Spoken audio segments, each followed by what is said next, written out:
Ahai got kicked by his little sister straight into an otome game and became a vicious young master from a wealthy family. At first, all he wanted was to change his tragic ending. But what he never expected was that the male leads, who were supposed to be fighting over the heroine, all started clinging to him instead. And the heroine, who was supposed to end up with the male leads, spent every day getting close to the villainess instead. It all started on this day. He saw that his sister hadn't saved her game. He picked up the mouse, intending to help her. But before he knew it, he couldn't stop himself and finished the whole route. Realizing something was off, he suddenly had an idea and restarted the game, planning to keep playing until he reached his favorite scene, completely failing to notice the murderous glare behind him. As a result, while receiving his sister's fury, he got kicked right into the game. When he woke up again, he had already become one of the most insignificant characters in the game. At first, he thought this was just a lucid dream, so he lay back down under the covers. But then the maid who came in carrying tea let out an incredulous scream. "Young master, Mason is awake." Hearing that, Mason's parents rushed in at once. His mother hugged him tightly. "My baby, you've finally woken up." His father was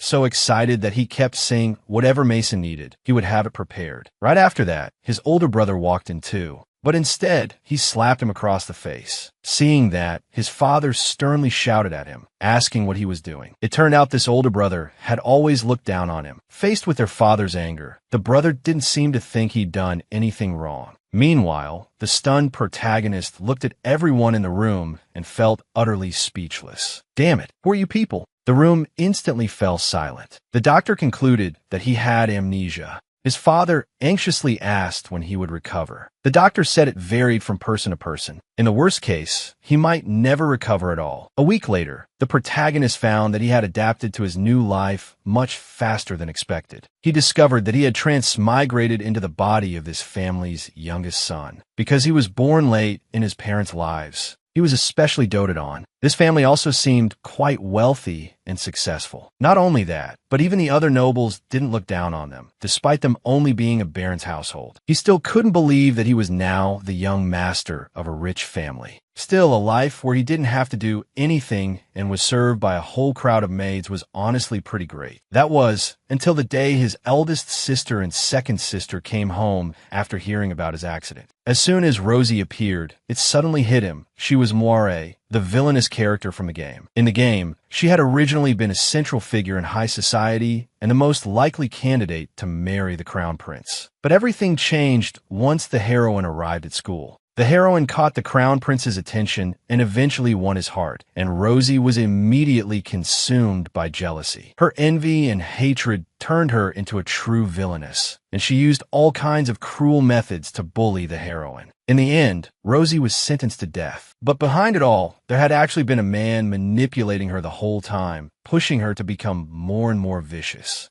And that person was none other than Mason, Rosie's cousin, the very person the protagonist had now transmigrated into. In the game, he had originally been an unimportant minor noble with very little screen time, but relying on his family's power, he did many terrible things. After Rosie died, everything he had done was also exposed. All the victims came forward one after another to seek revenge, and in the end, they killed him together. The protagonist immediately felt that things were bad. He had to find a way to change his fate. Suddenly, his eldest sister asked whether he wanted to attend a masquerade ball at the palace with them. Hearing that, he wanted to refuse. But under his sister's pointed gaze, he had no choice but to agree. Rosie noticed that he seemed a little different today, and his eldest sister quickly explained that he had lost his memory because of the accident. They had originally wanted to keep it secret, but at this rate, the whole city would probably know soon enough. After hearing that, Rosie excitedly grabbed his hand and said she would do her best to help him recover his memories.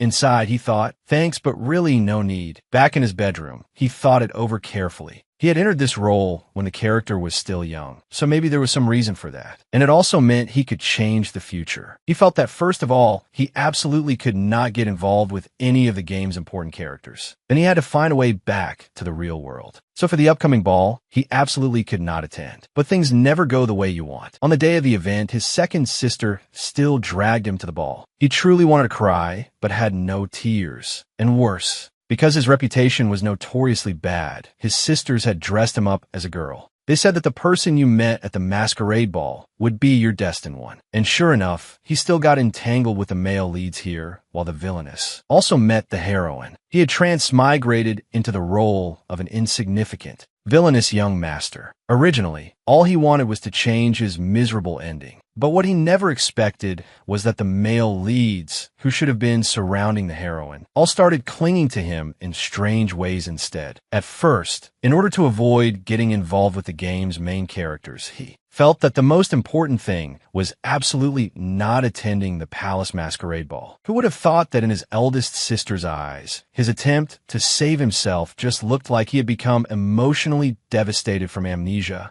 And so his eldest sister forcibly hauled him out of the house. While his eldest and second sisters were choosing outfits, he had wanted to seize the chance to run away while Rosie wasn't paying attention, but he was unexpectedly drawn to a magic stone. At the same time, a man also pointed at that very stone and said he wanted it, although the protagonist hadn't even really wanted it himself. The man's gloomy expression inexplicably irritated him. Then, after the man glanced at him, his eyes suddenly lit up as if he had seen something astonishing. But for some reason, the protagonist felt like his heart was about to leap right out of his throat. He was so nervous that he nearly lost his footing. Luckily, Rosie caught him and said they had to hurry back. He quickly agreed and left with her. The feeling just now had made him think something bad was about to happen. After that interruption, he completely forgot his escape plan. Then, just as his eldest sister was about to drag him into the city center, he could only yank his hand free from Regina's grasp and say that even though he had lost his memory, he could still tell everyone was avoiding him. Even with a mask on, people would recognize him. Going there would only make him obnoxious in everyone's eyes. But his eldest sister truly was terrifying. She actually brought him to the ball dressed as a girl. The bustling crowd of ladies immediately recognized his eldest sister, second sister, and Rosie, and the nameless protagonist was shoved right out of the group. Women were honestly terrifying, but even more terrifying was the fact that he had thought nothing would happen if he wore that outfit. Completely beyond his expectations, he, a man, ended up being chased by a whole group of men. Meanwhile, in the palace, Crown Prince Carl was on his way to the ballroom after being reminded by a servant. By chance, he overheard the servants below whispering that, supposedly, at a masquerade ball, you would meet your destined other half. Not only the current emperor, but even the former emperor had met their beloveds at masquerade balls under the guidance of fate. Hearing that, Carl found it interesting and silently put on his own mask. And by sheer coincidence, love arrived around the corner. The protagonist ran straight into the Crown Prince's arms,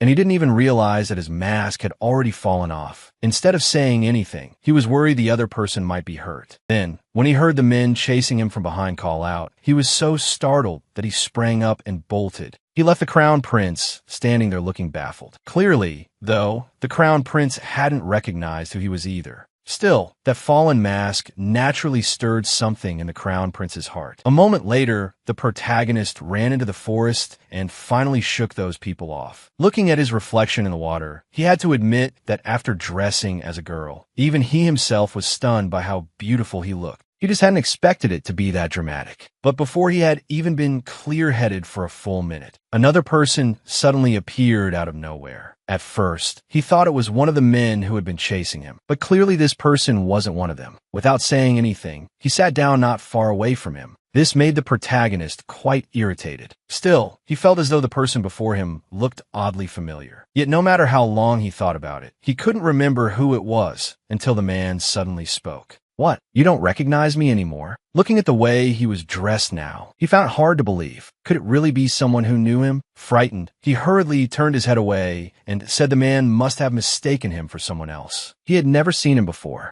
The man paused for a moment. "If you say you've never seen me, then I must have mistaken you for someone else." The protagonist only thought the man was strange until he noticed blood dripping onto the grass. Without even thinking, he grabbed the person who was about to leave. With that single look, the air instantly filled with the sickly sweet smell of romance. After staring blankly for a few seconds, the protagonist let go. Looking at the wound on the man's hand, he suddenly started encouraging him. I don't know why you got hurt, but if anyone wants to hurt you, then you should return it 100-fold. And wounds need to be treated quickly, too. Then he carefully gave the man some simple first aid. But the man's lips slowly curved upward. You really are a self-righteous meddler. As he spoke, he placed his own mask onto the protagonist's face. But at least in this, you're still the same as before. In fact, I should say you've only changed your appearance. Isn't that right, Miss Mason Jane Knox? A boy was kicked into an Otelm game by his little sister and became a vicious young master from a wealthy family. In order to change his tragic ending, he desperately tried to avoid the protagonists, but fate still brought him face to face with them at the ball. And the heroine, Uriel, who should have met the crown prince, the male lead, instead happened to meet Rosie, the villainess. And all because the protagonist fled in a panic, leaving his mask behind with the crown prince. When Carl returned to the ballroom with the mask in hand, his eldest sister immediately understood and quickly shoved Rosie right in front of the crown prince. The two exchanged a few simple greetings, and Rosie unexpectedly noticed that the mask in his hand belonged to Mason. Carl explained that he had accidentally knocked the mask off a lady earlier and asked whether Rosie knew who she was. Rosie couldn't exactly say outright that it was Mason, since his cross-dressing today was supposed to be a secret. So she hurriedly made up a lie, saying it belonged to a member of her family and that she was looking for her. When she heard Carl say he had met her behind the palace and seen her heading toward the forest, Rosie hesitated, unsure whether she should go. Only after Carl said it was fine and that the ball would wait for her did Rosie finally leave with peace of mind. But when she reached the forest, she didn't find Mason. Instead, she found the heroine Uriel hiding in a corner, secretly crying. The people who were meant to meet would always meet eventually. After Rosie patiently comforted her, Uriel blushed, embarrassed. Rosie gently eased her nerves and introduced herself. Uriel had actually heard her name a long time ago, but this was the first time she had ever seen her in person. Seeing that she looked much better now, Rosie asked why she had been hiding here all alone. Uriel stammered nervously, saying that because she had been sickly since childhood, she had never been allowed to leave home. As a result, aside from her maids, she didn't have a single friend. When she heard about this ball, she had been very happy. She wanted to make some friends here. But when she arrived and saw the bustling crowd, she got scared. So she ran here instead. As she spoke, tears welled up in the corners of her eyes. Actually, I know this kind of behavior is silly. Rosie gently wiped away the tears at the corners of her eyes and smiled as she encouraged her, saying that wasn't true at all. The fact that she had dared to challenge herself and do something she had never done before already made her very brave. And it was precisely that courage that had allowed them to meet. As she spoke, she asked Uriel, "So, would you like to be friends with me?" Warmth filled Uriel's eyes. I would. The boy had transmigrated into an insignificant villainous young master in a game. In order to change his tragic ending, he had done everything he could to stay away from the protagonists, but fate kept making him encounter the male leads anyway. And not only that, the male leads all ended up becoming interested in him. Looking at the mask on his face, the protagonist still couldn't remember who that man was, the one with jet black hair and those especially lonely violet eyes. Suddenly, his thoughts were interrupted by a voice. Someone inside was saying his name. His eldest and second sisters were both there. A noblewoman who looked down on a baronial family like his eldest and second sisters stood in the middle of the hall, loudly spreading rumors about the explosion outside the city. Supposedly, it had been caused by magical overload from Mason Jane Knox, the youngest son of the Knox family. Normally, a child's magical awakening happened around the ages of 8 to 10, but the protagonist, now 13, still had not awakened any magic. The woman mocked him, saying that a baronial heir with no magical ability like him was a disgrace among nobles. As he listened to her words, he suddenly felt as though something were pressing down on his chest so hard he couldn't breathe. In an instant, the original owner's buried memories all flooded into his mind. Because he had never awakened magic, he had often been mocked by children his age who called him useless. Out of resentment, he constantly got into fights with people. Over time, Even the adults found him distasteful and were just glad he wasn't their child. Even noble ladies, when chatting, would make sly jabs at his two sisters because of him. But he had never believed he couldn't do it. He only thought he was a little slower than others. Until one day, he personally overheard his family discussing whether they should tell him the truth, that he would never awaken magic. That sense of despair and betrayal made the original owner feel unbearable pain. The protagonist finally understood why the character later darkened little by little. At that moment in the hall, the eldest sister unceremoniously splashed red wine across the woman's body and warned her that if she dared gossip again, she would make her regret it. The second sister also stepped forward and reminded her that in order to borrow money, her own dear younger brother had mortgaged the entire estate. To this very baronial family she looked down on. If the debt wasn't repaid by the agreed deadline, then with interest added, her family's debt would become enormous. As she spoke, the second sister stepped forward and gave her a taste of her own medicine. No matter what, I still hope things improve a little for you. After all, I'd quite like to see you again in the future. Of course, that's assuming you can still keep your title. Meanwhile, Rosie and the heroine Uriel had just returned from the woods. When they heard servants searching everywhere for her, Rosie was very happy to have met her and hoped they would get another chance to see each other. Looking at Rosie, her first friend, Uriel, despite being frightened, still gathered her courage and asked whether Rosie could write letters to her in the future. Rosie hadn't expected someone so timid to take the initiative like that. She was delighted that she and Uriel could exchange secret letters. From now on, this would be their little secret. After watching Uriel leave, Rosie finally remembered she was supposed to be looking for Mason. When she turned back, she saw the protagonist walking alone in silence. Delighted, she hurried after him, asking where he had been. At the same time, his eldest and second sisters came out as well, urging them to hurry because the ball was about to begin. Rosie pulled the protagonist along toward the ballroom. Looking at his caring eldest and second sisters, as well as Rosie, he realized that the original Mason had always believed himself to be alone, when in truth he had been the one shutting himself off from everyone. The protagonist truly wished he could understand that.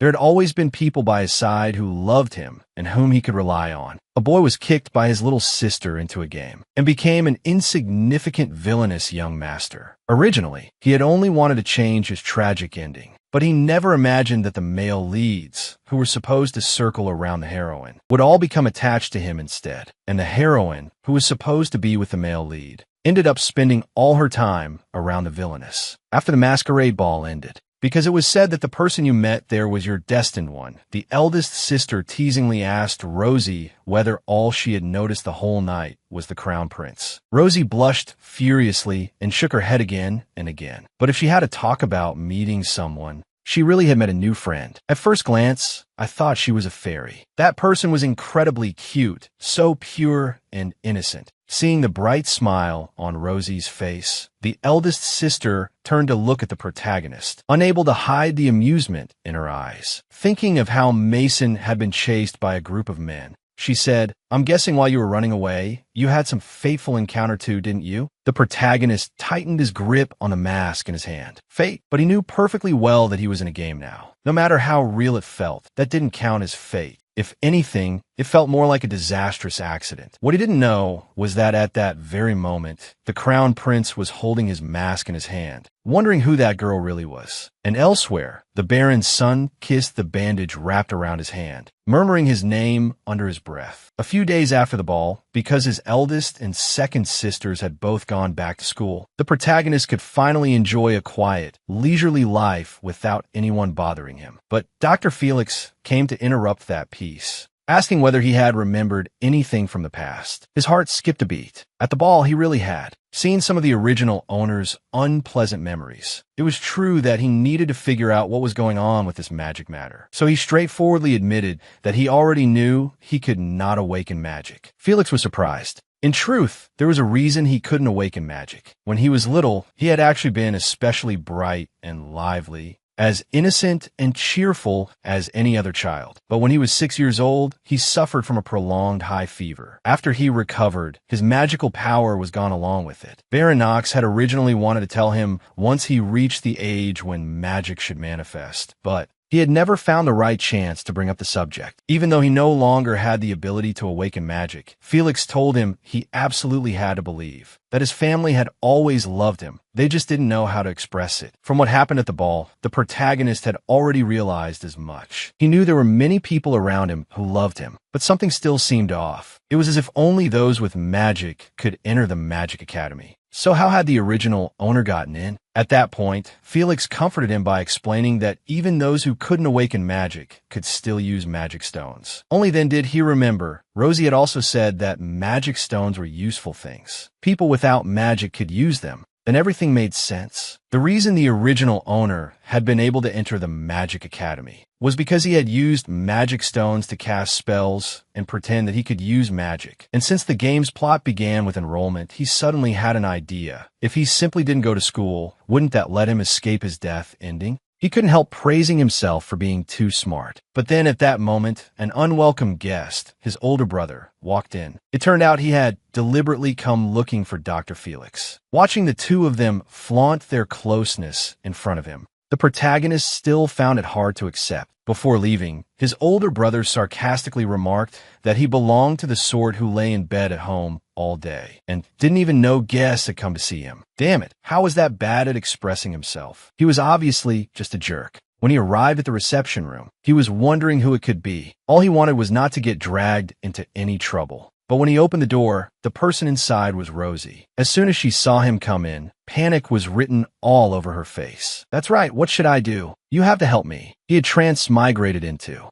an insignificant villainous young master in a game. He had wanted to stay far away from the protagonist's battlefield and change his tragic fate. But without realizing it, he had already made two male leads who should have been revolving around the heroine start falling for him. What he never expected even more was that the Crown Prince had actually recognized him in women's clothing and launched a direct attack. At first, he had been planning that as long as he didn't go to school, he could avoid seeing the male leads again. But Rosie anxiously came to find him, hoping he would help her with something. Originally, Mason had hoped not to get involved in any trouble at all. But what he never expected was that Rosie wanted him to accompany her to the palace to meet the Crown Prince, all because after the masquerade ball, she had received an invitation for afternoon tea from His Highness. But she had never been alone with the Crown Prince before. She was afraid that, out of nervousness, she might say something improper. And the Crown Prince was the male lead of this game. Mason absolutely did not want to get involved with him. So he tried to find an indirect excuse to refuse, comforting Rosie by saying that since they were already engaged, even if she said something strange, the other party would probably just find her cute. But he didn't expect Rosie to explain that she and the Crown Prince were not actually engaged yet. Their families had only discussed it before, but nothing had been decided. Mason truly couldn't think of any other reason to refuse. Thankfully, Rosie sensed that Mason wanted to decline. After all, she knew very well that he had never liked this sort of occasion.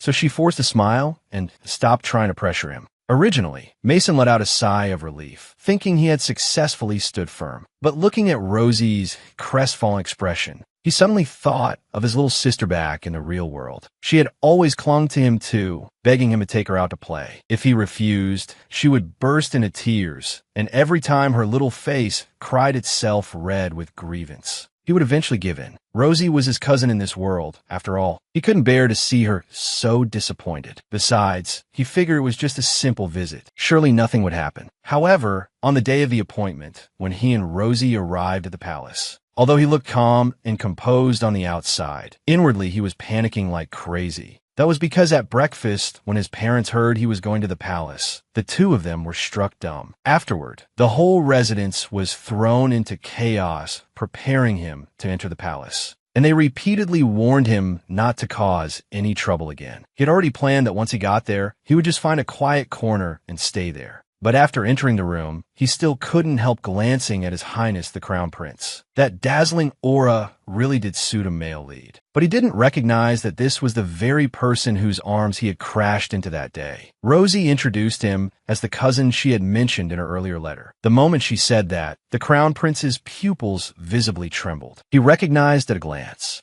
that Mason was the girl from the ball that day. But on the surface, he kept his composure. Then he walked over to Mason, extended his hand, and said, "I'm very pleased to meet you, Mason." Completely unaware of anything, Mason politely offered his hand in return. But in the next second, the other party suddenly yanked him hard, and before he could react, he stumbled straight into the Crown Prince's arms. Before Mason had recovered his senses, he heard the Crown Prince's voice by his ear. "How strange. I feel like I've seen you somewhere before." A boy was kicked into a game by his little sister and became an insignificant villainous young master. Yet somehow, he ended up making all the male leads, who were originally supposed to revolve around the heroine, start clinging to him instead. What was he supposed to do? Ever since the Masquerade Ball, the original story's first male lead, the Crown Prince, had found it astonishing when he first saw Mason, because Mason looked so much like the girl he had encountered that day. Excited, he couldn't help deliberately pulling him into his arms. "How strange. I feel like we've met somewhere before."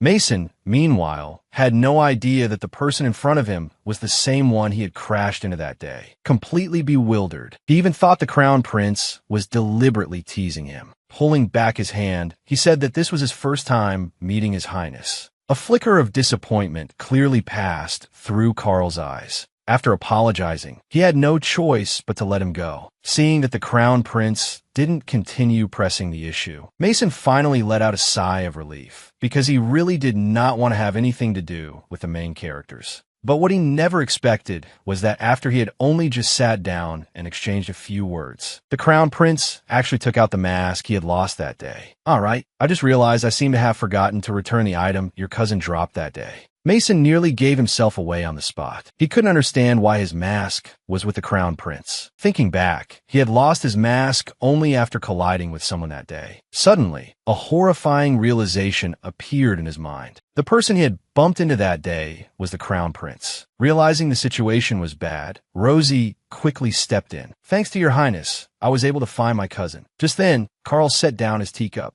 as if recalling something. "Actually, the place where she knocked into me and fell still hurts a little even now. But I was really worried about her. She seemed to be trying to avoid something." Rosie, knowing full well that Mason had been cross-dressing that day, hurriedly changed the subject and asked what the title of the book the Crown Prince had mentioned liking before was. Carl seemed to think of something and gave a slightly mischievous smile. "Since we're on this topic, why don't we go to the library?" So before long, they arrived at the library. Left alone in the upper gallery, Mason let out a long breath. Finally, he didn't have to deal with him anymore. But when he thought again that the person he had crashed into was the Crown Prince, the future king, he couldn't stay calm. He could clearly feel that during their meeting just now, the Crown Prince had looked full of expectation when trying to get him to answer. He really wanted to avoid this subject, but he just couldn't figure out what on earth the Crown Prince was thinking. He truly regretted coming here. All this trouble had been brought upon himself. Lost in thought, he accidentally knocked over the stack of books beside him.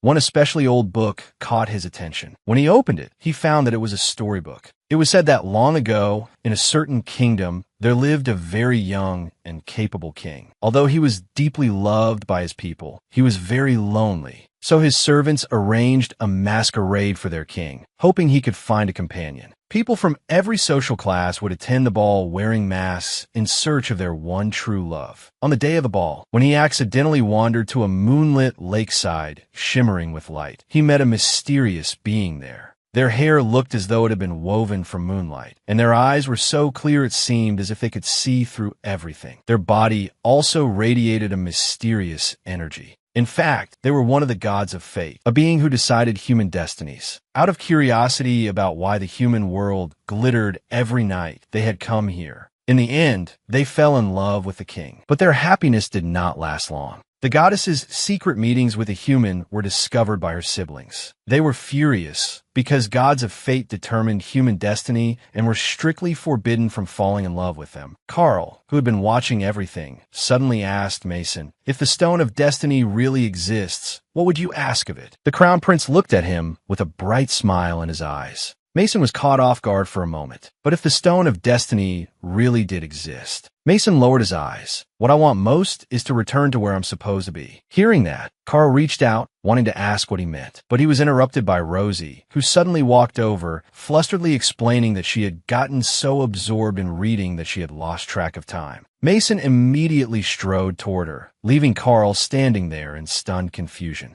The hand hanging in midair slowly clenched. So when he saw Mason and Rosie off, Carl took the initiative and said that next time they met, they could call him by name. Between close friends, he believed there was no need to be so formal. Rosie was naturally delighted, but Mason flatly refused. The two of them stared at him in confusion. Mason firmly said that maybe Rosie could, but he came from a humble, noble family. He didn't think others would accept that, so he would be honored if they addressed him as the Empire's rising sun, rather than as His Highness's close friend. With that, he turned and got into the carriage. In truth, he simply didn't want any connection whatsoever with the Crown Prince. What he wanted most was to never see him again. After they left, Carl still couldn't hold it in and let out a laugh. He hadn't expected Mason to be that interesting, as wary as a little cat. He really wanted to know, if he approached him step by step, would Mason eventually open his heart? But at that very moment, someone else had been, watching everything from beginning to end. My dear little brother, every time I see you smile, I want to wipe that smile off your face all over again. That night, when Mason returned home, he stood on the balcony. There was already a clear hint of winter in the air. He felt a little melancholy. He had already been here for quite some time.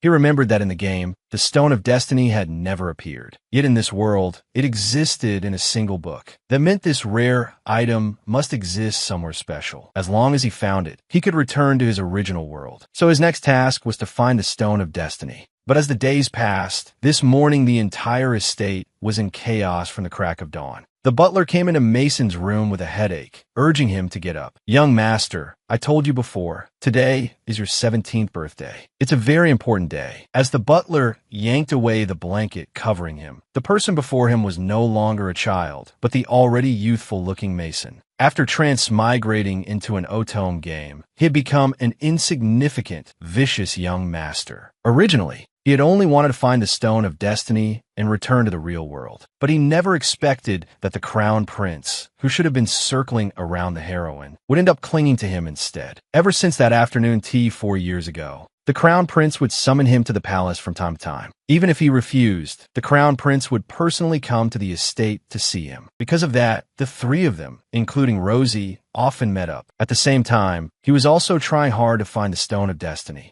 After all, once he found it, he could return to his original world. In order to find it, Mason bought a huge number of magic stones. But to his surprise, he discovered that he couldn't even use the most ordinary magic stone. Although, with the help of servants, he could sort the different kinds. In the end, all he got was a pile of magic stones he would never be able to use. Because of this, his father strictly forbade him from buying any more magic stones, so that he wouldn't continue wasting the family's money and manpower. Even though he secretly stashed some away, he still couldn't identify their types himself, making the search for the Stone of Destiny futile. And so the days passed. It had already been 4 years since Mason entered this game world. Today was his 17th birthday. After making the rounds, physically and mentally exhausted, he slipped out of the banquet hall. He knew very well that everyone attending the banquet had their own reasons. Celebrating his birthday was just an excuse. After all, who would celebrate the birthday of an ordinary baron's son, especially when he was famous for causing trouble? In fact, during the first year after he arrived here, when he turned 13, only his parents celebrated with him. The banquet had only become like this because of the Crown Prince.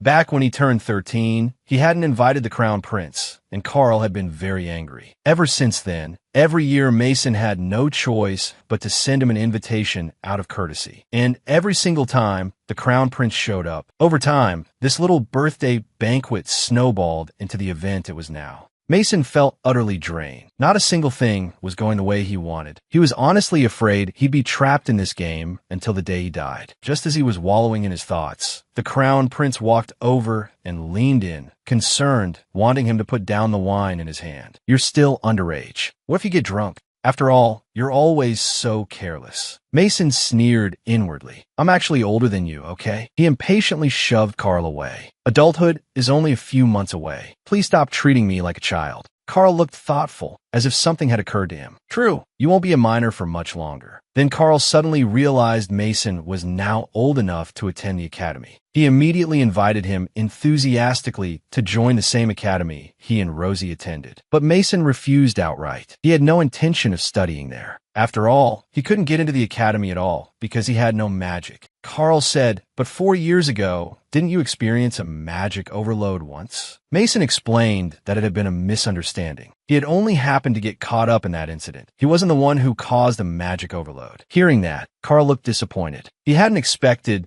that even after being together for so long, there were still so many things about Mason he didn't know. But Mason thought there was no need to tell him about that at all. No need. Carl gave a cold laugh. "Mason, I thought we were already close. I'd tell you everything about me, if you wanted to know." Goosebumps crawled all over Mason's skin. Was it because he was the male lead? Annoyed, he pushed Carl away and said he had absolutely no interest in his affairs. He also solemnly asked him not to stand so close. Even so, Carl still noticed the redness at the tips of Mason's ears. So when Mason was about to leave, Carl suddenly pulled him into his arms without warning. Then, while Mason was still in shock, he turned him around and pressed close behind him. A necklace was then placed around his neck. "This is a gift I specially prepared for you. You must keep it with you." Mason's heart nearly leaped into his throat. Only after the crown prince left did Mason start stomping in anger. "You scared me to death. Didn't I say not to get so close to me? For 1 second there, I thought he was going to kiss me." From that moment on, Mason secretly resolved to stay on high alert around the crown prince. Meanwhile, in the banquet hall, two nobles were gossiping while flattering Rosie, saying she and the crown prince were a match made in heaven. Another noble told her that the upcoming exposition was a very popular place for dates. He'd heard there would be many rare foreign items there, most of which couldn't be found in the Empire. Rosie was somewhat tempted because Mason had always been with them, and she had never spent time alone with the crown prince. Maybe this time she could be a little more proactive. So when the crown prince had just come downstairs, Rosie shyly invited him to go to the exposition with her. Before the crown prince could respond, Mason, having finally calmed down, returned to the hall and saw Rosie earnestly trying to say something. Completely unaware of the situation, he stepped forward and asked with concern. When Rosie said there was an exposition soon and asked if he wanted to go too, Mason refused immediately. There would be too many people there, and he didn't like crowds. In truth, what he was thinking was that he couldn't keep staying around the two of them. That would be too dangerous for him. Unexpectedly, after thinking it over, the crown prince felt Mason had a point. It would be best for him to stay home, just in case. He couldn't conveniently reveal the details, but there was something very suspicious about this exposition.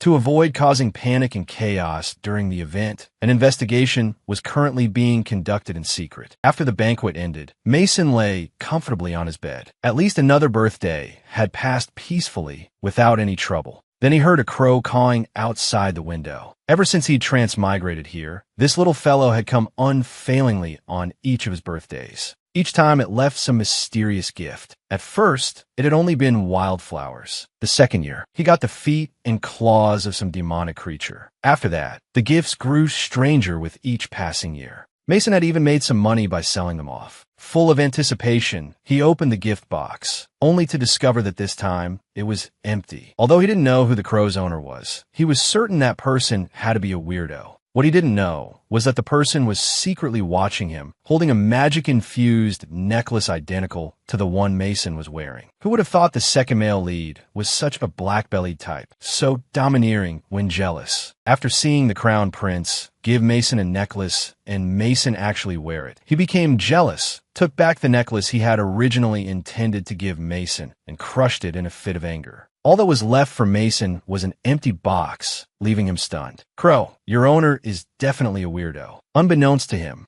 someone behind the scenes was watching his every move. The next day, when Mason came downstairs for breakfast, he learned from Regina that the recent exposition was unsafe. A group of illegal traffickers had been smuggled in. These criminals ran a rather large organization. By infiltrating other countries, they had built up an extensive network. In fact, they were already selling illegal goods to local nobles, as well as illegally poached demon creature cubs as collectibles. Even worse, they had also attacked other races and abducted beast folk to sell as slaves. So until the matter was resolved, it was best not to go out. And even if one had to, one should never go alone. Mason thought of what the crown prince had said yesterday. That was probably what he had been referring to. It seemed that everyone was telling him not to go, which only made him more curious. So that very day, he went to the exposition anyway. But besides curiosity, there was another important reason. Next year, when he came of age, Eric would inherit the position of family head. At that point, not only would Mason lose his allowance, he also had no magic and no skills, so no one would hire him. That was why he had come to the exposition, hoping to sell his magic stones.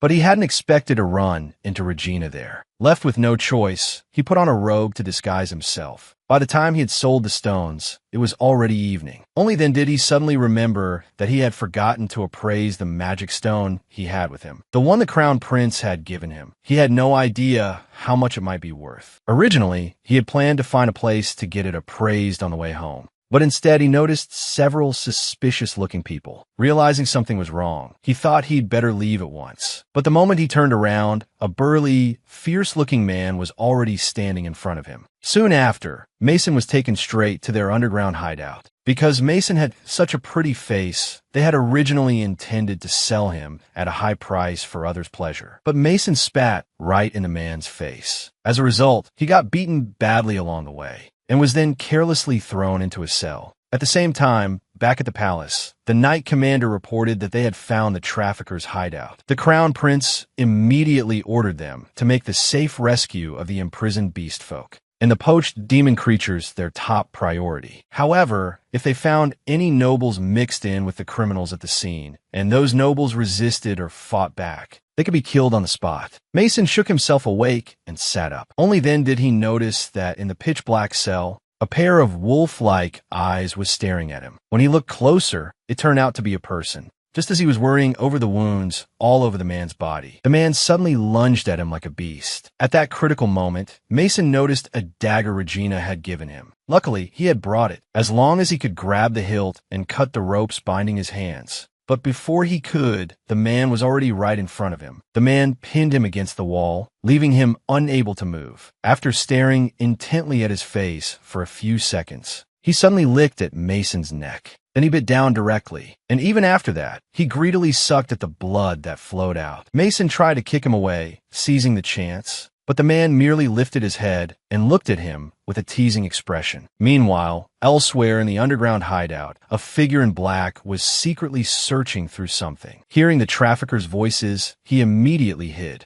The traffickers dumped all the items taken from Mason onto the table, including the magic necklace the Crown Prince had given him. A little while later, one of them came in and casually said that the boy had probably already been torn apart by the beast man. After the men left, the man in black finally stepped out. Looking at the necklace on the table, his eyes filled with fury. So this was the second male lead. There he was, the second male lead, and upon seeing the male lead again, he immediately pushed him against the wall. At that moment, the man in front of Mason was still looking at him with bloodthirsty eyes, as if he wanted to devour him alive. There was only one thing Mason could do. He pulled out the dagger, intending to kill the man the moment he came close. Only then could he escape. But unexpectedly, the man suddenly collapsed unconscious onto him. By the time the man woke again, Mason had already freed himself and was crouching in the corner with the dagger raised defensively. After a while, seeing that the man seemed calmer than before, Mason finally relaxed and slumped to the ground. The man noticed the wound on Mason's neck. Then Mason suddenly heard an apologetic voice by his ear, startling him badly. The man explained that he hadn't been fully conscious earlier and was very sorry for hurting Mason.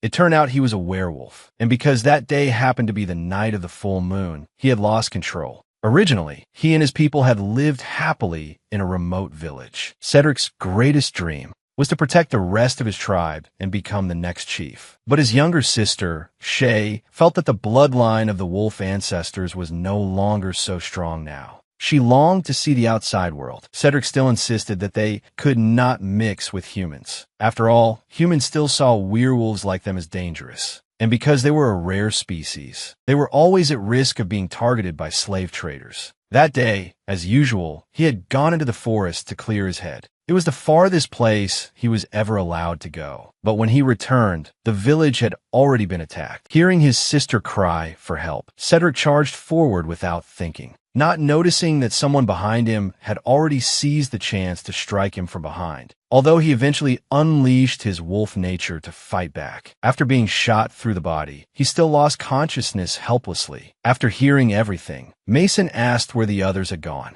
Cedric told him that most of them had been taken elsewhere on the way, though fortunately some of his tribe had ended up here with him. At first, he had only wanted to fight back and protect them. Then, those people locked him up and tortured him. And while they were talking right now, the kidnappers had probably already sold his people off as slaves. Hearing that, Mason stood up. They had to get out of there as quickly as possible and then seek help from outside. But how were they supposed to get out? The door was locked from the outside. Cedric told him there was an opening in the ceiling. Maybe they could get out that way. So in the end, Mason stood on Cedric's shoulders and successfully climbed up. Before leaving, he promised Cedric that he would definitely come back to rescue him. After getting out of the cell, Mason anxiously searched for a way out. But instead, he accidentally discovered the imprisoned beast folk and those young demon creatures. Below, two traffickers were still discussing where to start with the sales. Mason's disgust toward them welled up in his heart. Suddenly, a large hand covered his mouth and nose and pulled him backward.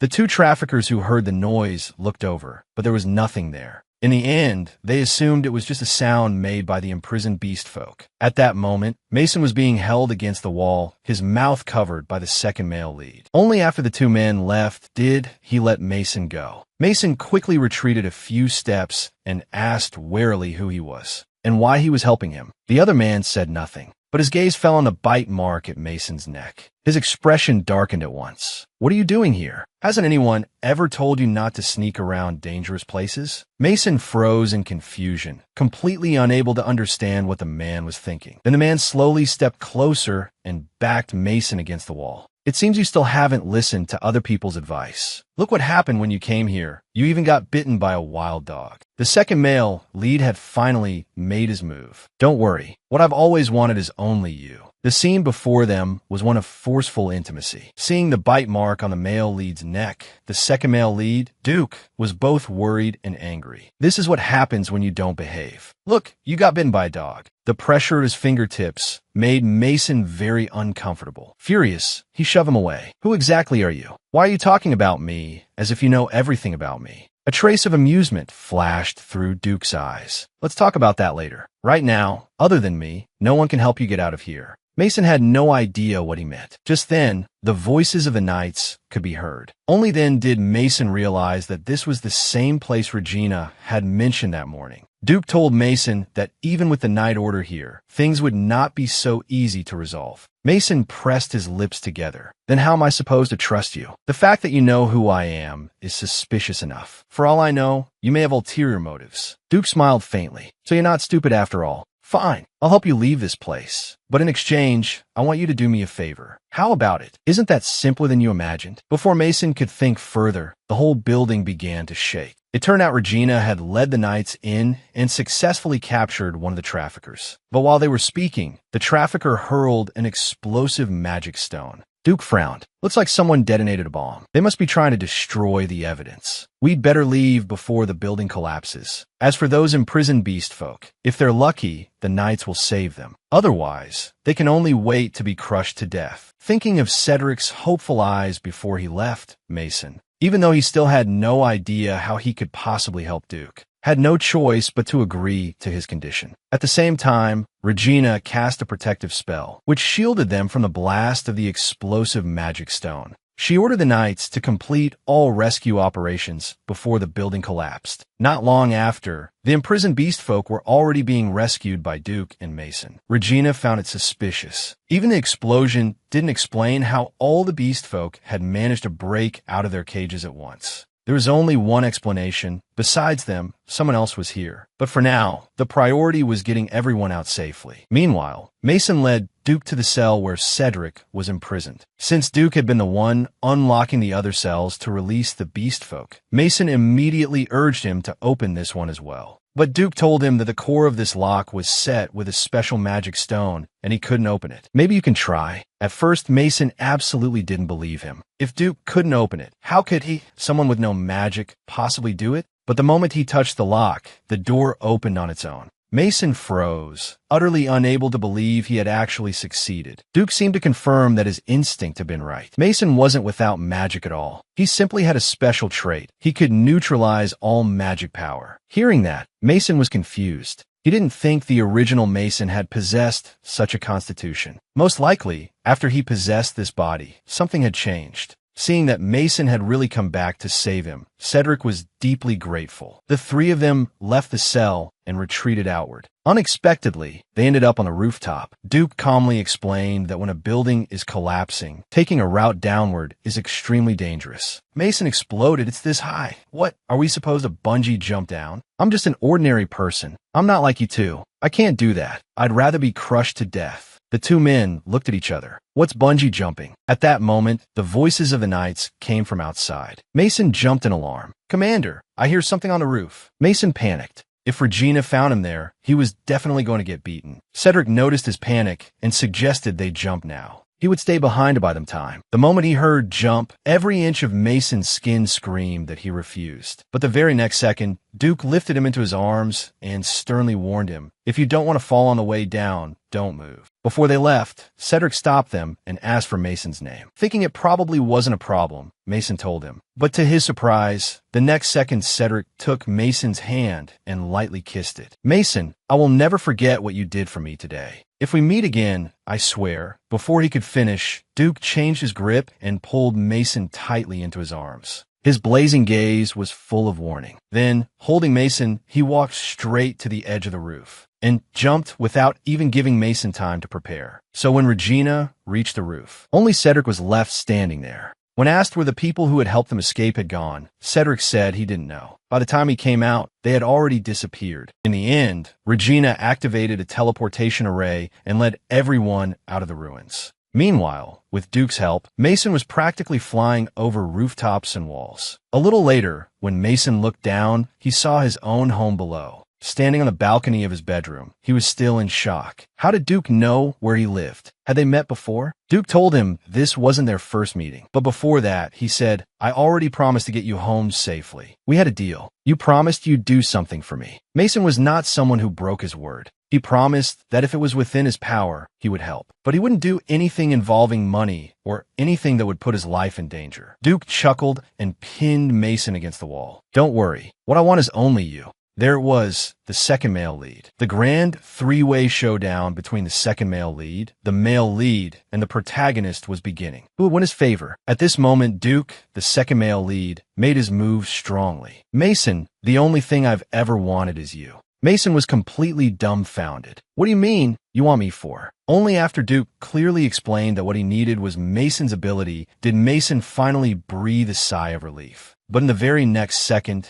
Duke added leisurely, Mason, I don't think this will be difficult for you. You just need to stay by my side as much as possible. Mason nearly exploded. What do you mean, stay by your side as much as possible? Duke smiled faintly. You'll understand soon enough. Just wait for the day I come to take you. Mason had no idea what he meant. Why did it sound like some wolf had chosen a new bride and was telling her to wait for the groom to come fetch her? Even after Duke had gone, Mason remained standing there in a daze. What nonsense was that guy talking about? But as for who Duke really was and what he meant by Mason's ability, Mason was left with even more questions. The next day, Dr. Felix came, as usual, to check on Mason. But after knocking for quite a while with no response from inside, he anxiously opened the bedroom door. He found Mason lying in bed, his whole body burning hot with fever. At the same time, after Cedric had been taken out of the building by Regina and reunited with his tribe, he learned that his younger sister had been beaten by traffickers and abandoned in the wilderness, her fate unknown. He knew very well that although they had survived, the matter was far from over. He hated his own helplessness. He couldn't even protect his own sister, let alone the rest of his people. So when the Crown Prince came to inspect the current progress, Cedric did not hesitate to ask the Crown Prince for a chance and permission to join the Imperial Knights. He swore that he would be loyal to the Empire and to His Highness unto death. After all, werewolves were known for their loyalty. At first, Carl refused, thinking Cedric's desire for revenge made it too personal. But Cedric sincerely said that yes, he did want revenge. But even more than that, he hoped the tragedy of that day would not befall any other beast folk. He would pursue every criminal as a beast folk knight, and at the same time gain the power to prevent future attacks. Hearing that, Carl still decided to give him one chance to prove his loyalty. After returning to the palace, Regina suddenly came looking for him. Because the necklace contained the crown prince's magic, Regina recognized it immediately. However, she did not know that Carl had given the necklace to Mason. In the end, she still placed it before Carl. From Regina, he learned it had been found in the trafficker's hideout. Carl darkly declared that he would investigate the matter personally. So he summoned his shadow guards and ordered them to investigate Mason's recent movements. He wanted to know everything about him. Meanwhile, the unsuspecting Mason had already woken up with Felix's help, only to be subjected to a long round of scolding and concern. Not wanting to listen to Felix nag, Mason asked him to hand over the newspaper instead. Unexpectedly, he saw a report about a saintess with holy power. She was the game's true heroine, Yulia. It looked like the game was about to begin. Felix told him that besides that article, there was another major piece of news. Duke Roe and his heir had died in an accident, and one of his illegitimate sons had become the new heir, drawing widespread attention. Originally, Mason thought it had nothing to do with him at all, but when he saw the name in the paper, he was shocked. It was Duke, the most mysterious character in the game. He remembered that in the game, this character only inherited the Duke's territory after the heroine entered the academy. But now, something had changed up close, and it had happened ahead of schedule. Before he could recover from the shock, Butler Owen came in to tell him that the Crown Prince had summoned him. It turned out the Crown Prince had learned that Mason had been taken into that building that day, and had eventually escaped with someone else's help. But the person who helped him had hidden themselves too well, and no trace of them had been found. He had also told the Crown Prince that Mason wasn't actually without magic. He did have an ability. So when Mason stepped into the Crown Prince's bedchamber, Carl's expression was terrifyingly dark, especially after seeing the bandages on Mason's body. Carl advanced with palpable pressure. "Looks like you've been enjoying yourself lately." Before Mason could react, Carl angrily yanked down the collar covering his neck. "This doesn't look like an ordinary scuffle. Is this your usual form of entertainment?" Mason was speechless. Why was he saying all this pointless nonsense? Only when Carl took out the necklace did Mason freeze. This was found 3 days ago in the hideout of the Dirkfall gang. Is that just a coincidence? Mason's heart began to pound in panic. Only then did he realize that everything Carl had said earlier had just been probing him. In fact, he already knew. At that point, Mason felt there was no need to lie anymore. "Yes, I was there, but that has nothing to do with you.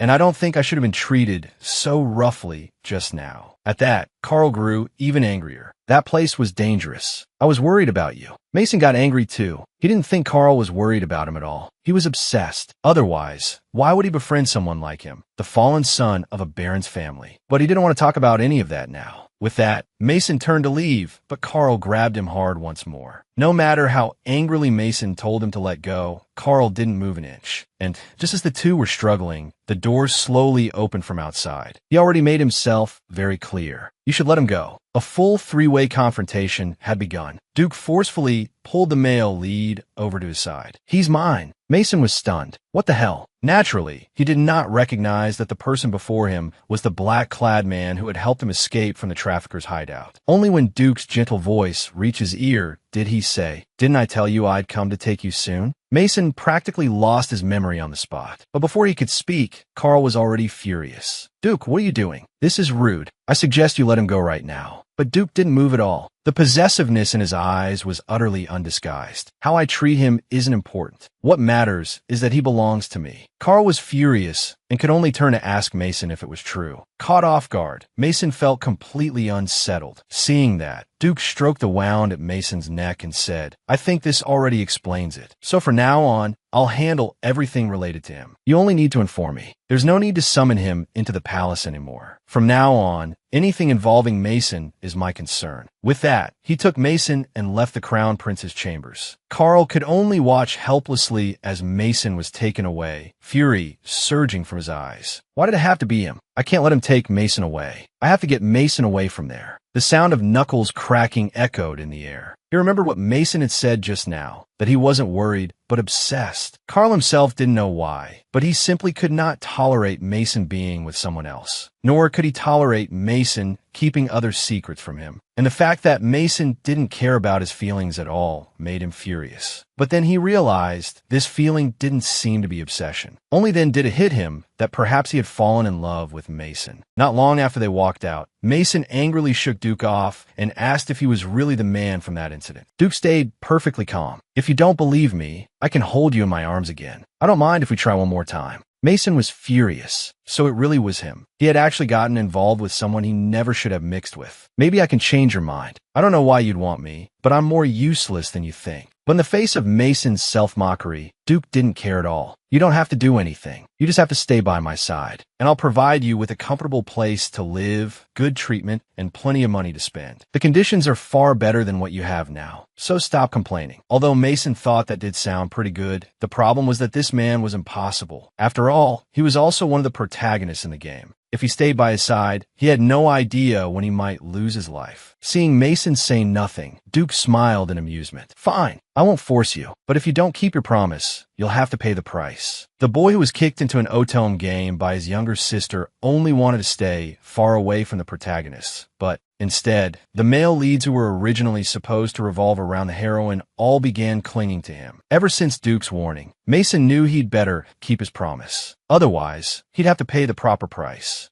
Mason lived every day in fear, always afraid Duke would come looking for him. As for the Crown Prince, after that huge fight with Mason, and after unexpectedly realizing his feelings for him, the two of them never contacted each other again. At first, Mason felt a little guilty. Maybe he'd been too harsh on Carl, but when he thought of his miserable fate in the game, he still did his best to comfort himself, telling himself he had done something truly great. Meanwhile, Eric had received the title of Baron and control of the Knox family. Mason knew very well that from now on he could never do whatever he wanted again. While worrying about his future, Eric came to find him, saying there was something he wanted to discuss in private. Mason had just sat down when Eric suddenly tossed a letter from Duke to Mason onto the table. "I don't know how you ended up getting acquainted with Duke, but you should know this. Duke's family is the one that controls all the royal family's dirty secrets. And he's also an illegitimate son no one knows about." Eric complained that the people Mason got involved with were of no help to the family at all. After saying that, he took out another letter, an admission notice from the academy, and threw it in front of Mason. Mason panicked. After all, the game started at the academy. He hurriedly explained to Eric that there had to be some mistake. He had absolutely no magic at all, but Eric didn't care about that. He gave Mason 3 choices. Either choose one of them or work under him. Thinking about working for Eric, Mason knew he'd definitely be used like a slave every single day. He refused, no matter what. But was he really supposed to serve a dangerous man with unclear motives like Duke? Or follow the game's setting and enter the academy to study? Mason was caught in a dilemma. No matter which option he chose, it was dangerous. Meanwhile, for a long time, Rossi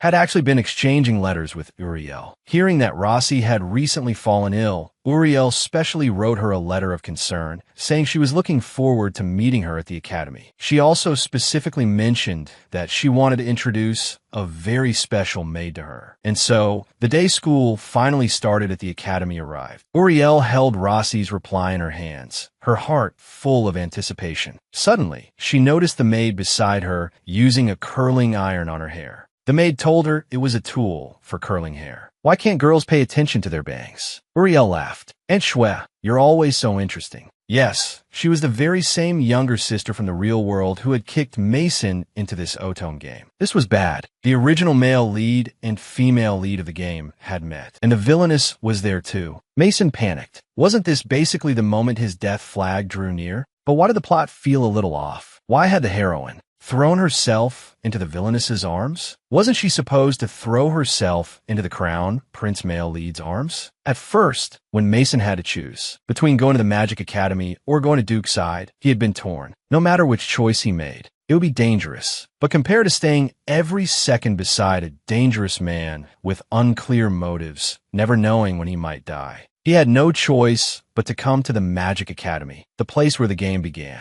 After all, this was the only plotline he knew. At the freshman entrance ceremony, Mason made up his mind. Since he had no choice but to come here, as long as he kept a clear head, maybe he could survive. Aside from avoiding drawing attention as much as possible, he figured that once the academy discovered he had no magic, he would be expelled. At that point, he'd take the money he had saved and flee this place. But before he could even think that far, he was almost scared to death by the cheers and screams. It turned out the Crown Prince was giving a speech as student council president. No wonder the girls below were screaming their heads off, looking at the radiant man on stage. Maybe it was because he was the male lead of this game, but Mason had to admit that he really was the most handsome man in this world. If they hadn't grown up together, with Carl always around him, then if this had been his first time seeing him, even he would have been stunned. At that moment, Carl on stage noticed Mason below, but awkwardly turned his head away and refused to look at him. After it ended, Rossi held a bouquet and said to Mason, "The three of us can finally be together again." Then she pulled Mason along to show him around the academy. Mason didn't want Carl following them, so he subtly hinted that on the first day, for freshmen, Carl had to be very busy. After all, he was the student council president. But Carl only smiled brightly, as if he hadn't understood. "No, I'm not busy. The other student council members have already taken care of everything." Mason had no choice but to let Rossi drag him across the academy. But after only a few steps, a flying handkerchief smacked right into Mason's face. Just as everyone was standing there in confusion, a young woman hurried over and apologized. But when Mason saw that the person was Uriel, he almost turned to stone on the spot. Wasn't this the heroine's entrance scene in the game? Mason was so shocked he forgot to return the handkerchief, until Uriel walked up to him, blushing. "I'm sorry. This is a handkerchief I treasure very much. Could you return it to me?" Only then did he hand it back to her. Then Uriel suddenly asked Mason's name. Mason, Rossi, and Carl all froze. He had almost forgotten the Crown Prince male lead was still standing right there. And now the male lead, the female lead, and the villain were all here at once. Was this story going to end just as it began? No. He had to stop the male lead and heroine from getting acquainted right now. But in the next second, Uriel suddenly threw herself into Rossi's arms instead, excitedly saying she had missed her so much. Carl seemed to let out a breath of relief, while Mason looked completely stunned. He couldn't understand why the heroine was hugging Rossi instead of the prince. He didn't remember the story in the game starting like this.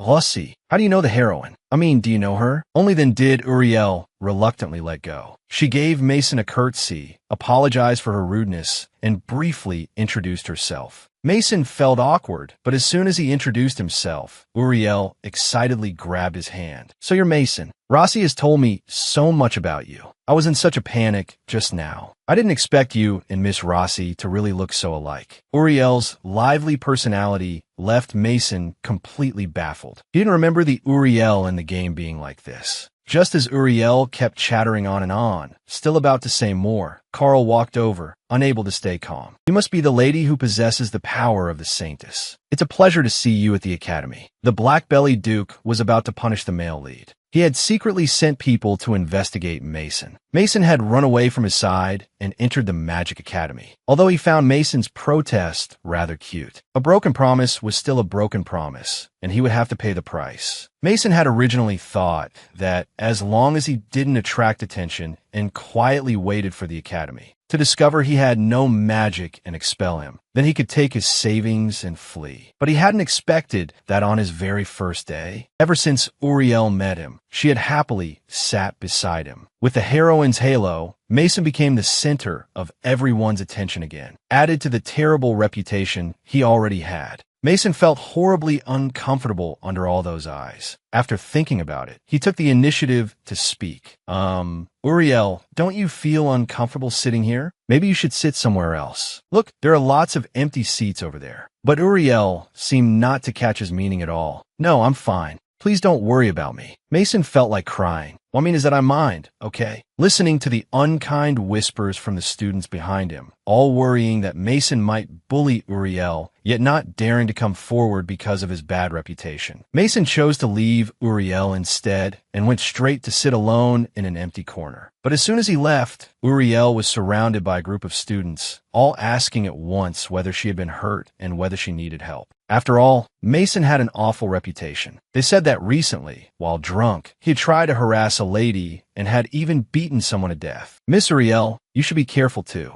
Getting involved with a troublemaker like him won't bring you any good at all." Uriel looked toward Mason in the distance. Ever since meeting him, she had never believed he was that kind of person. Mason couldn't be bothered to care about what they were saying. After all, he had never done any of it. But he hadn't expected that the professor who came in to teach next would actually be his second sister, Alina. So as soon as class ended, Mason impatiently asked Alina why she was here. Wasn't she supposed to be working in a laboratory? Alina didn't answer his question. Instead, rather displeased, she asked why he hadn't told them about his new ability. Mason was stunned. How did his second sister know about that? Alina explained that the Crown Prince had come to find her and asked her to help Mason because he might not be able to control his ability. Only then did Mason realize that Carl had been secretly investigating him all along. He even suspected that a large part of the reason he had received the Academy admission notice was because of Carl. After a pause, Alina took off her glasses in disappointment. Honestly, the worst part is that I had to hear from someone else that you had developed a new ability. Mason explained that he hadn't meant to hide it from her. He had only discovered the ability not long ago, and it wasn't anything special, so he hadn't mentioned it. Alina affectionately handed him a small pouch. Whether your ability is special or not doesn't matter. I just want you to know that you can rely on me, because we're family.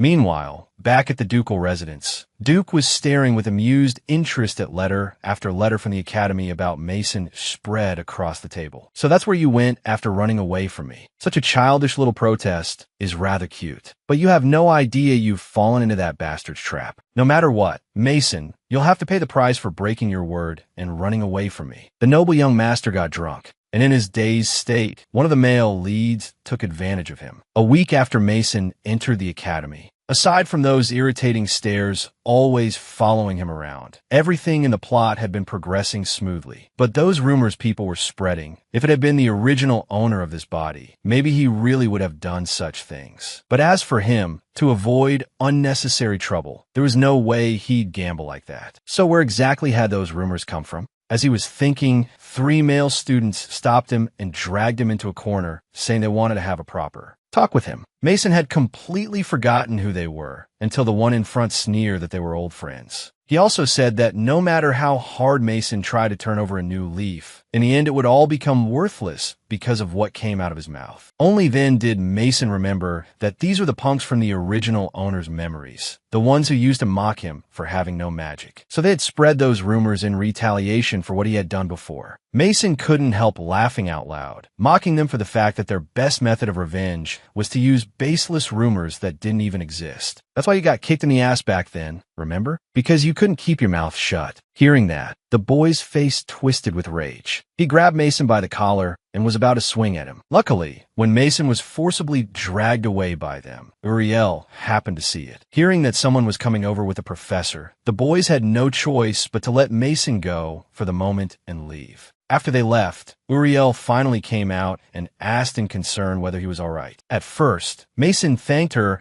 and hoped she would stay away from him to avoid getting dragged into trouble. But Uriel sincerely said that she didn't think Mason was the kind of bad person they claimed he was. Uriel came up with an idea. At the freshmen's gathering, she could help clear up all the rumors about him. Then they wouldn't bully him anymore. She even said she would do her best to help him. Seeing how concerned Uriel looked, Mason reluctantly went to attend the freshmen's party that night. But surrounded by all those hostile stares, and with Uriel unable to leave her seat at all, he thought he should just leave. Then suddenly, the male student hosting the gathering somehow appeared beside him and suggested they play a drinking game to break the awkward mood. The first round was to say the name of the person you liked. But if you didn't have one, or didn't want to say, then you have to drink. As he said that, he pointed at a girl sitting opposite them. In front of all the new students, she was being forced to say the name of the person she liked. The girl held her cup tightly, completely at a loss. Everyone's eyes were on her, and she looked so pressured she was about to cry. Playing the hero, Mason stood up, took the cup from the person beside him, and helped the girl out. So when Crown Prince Carl arrived,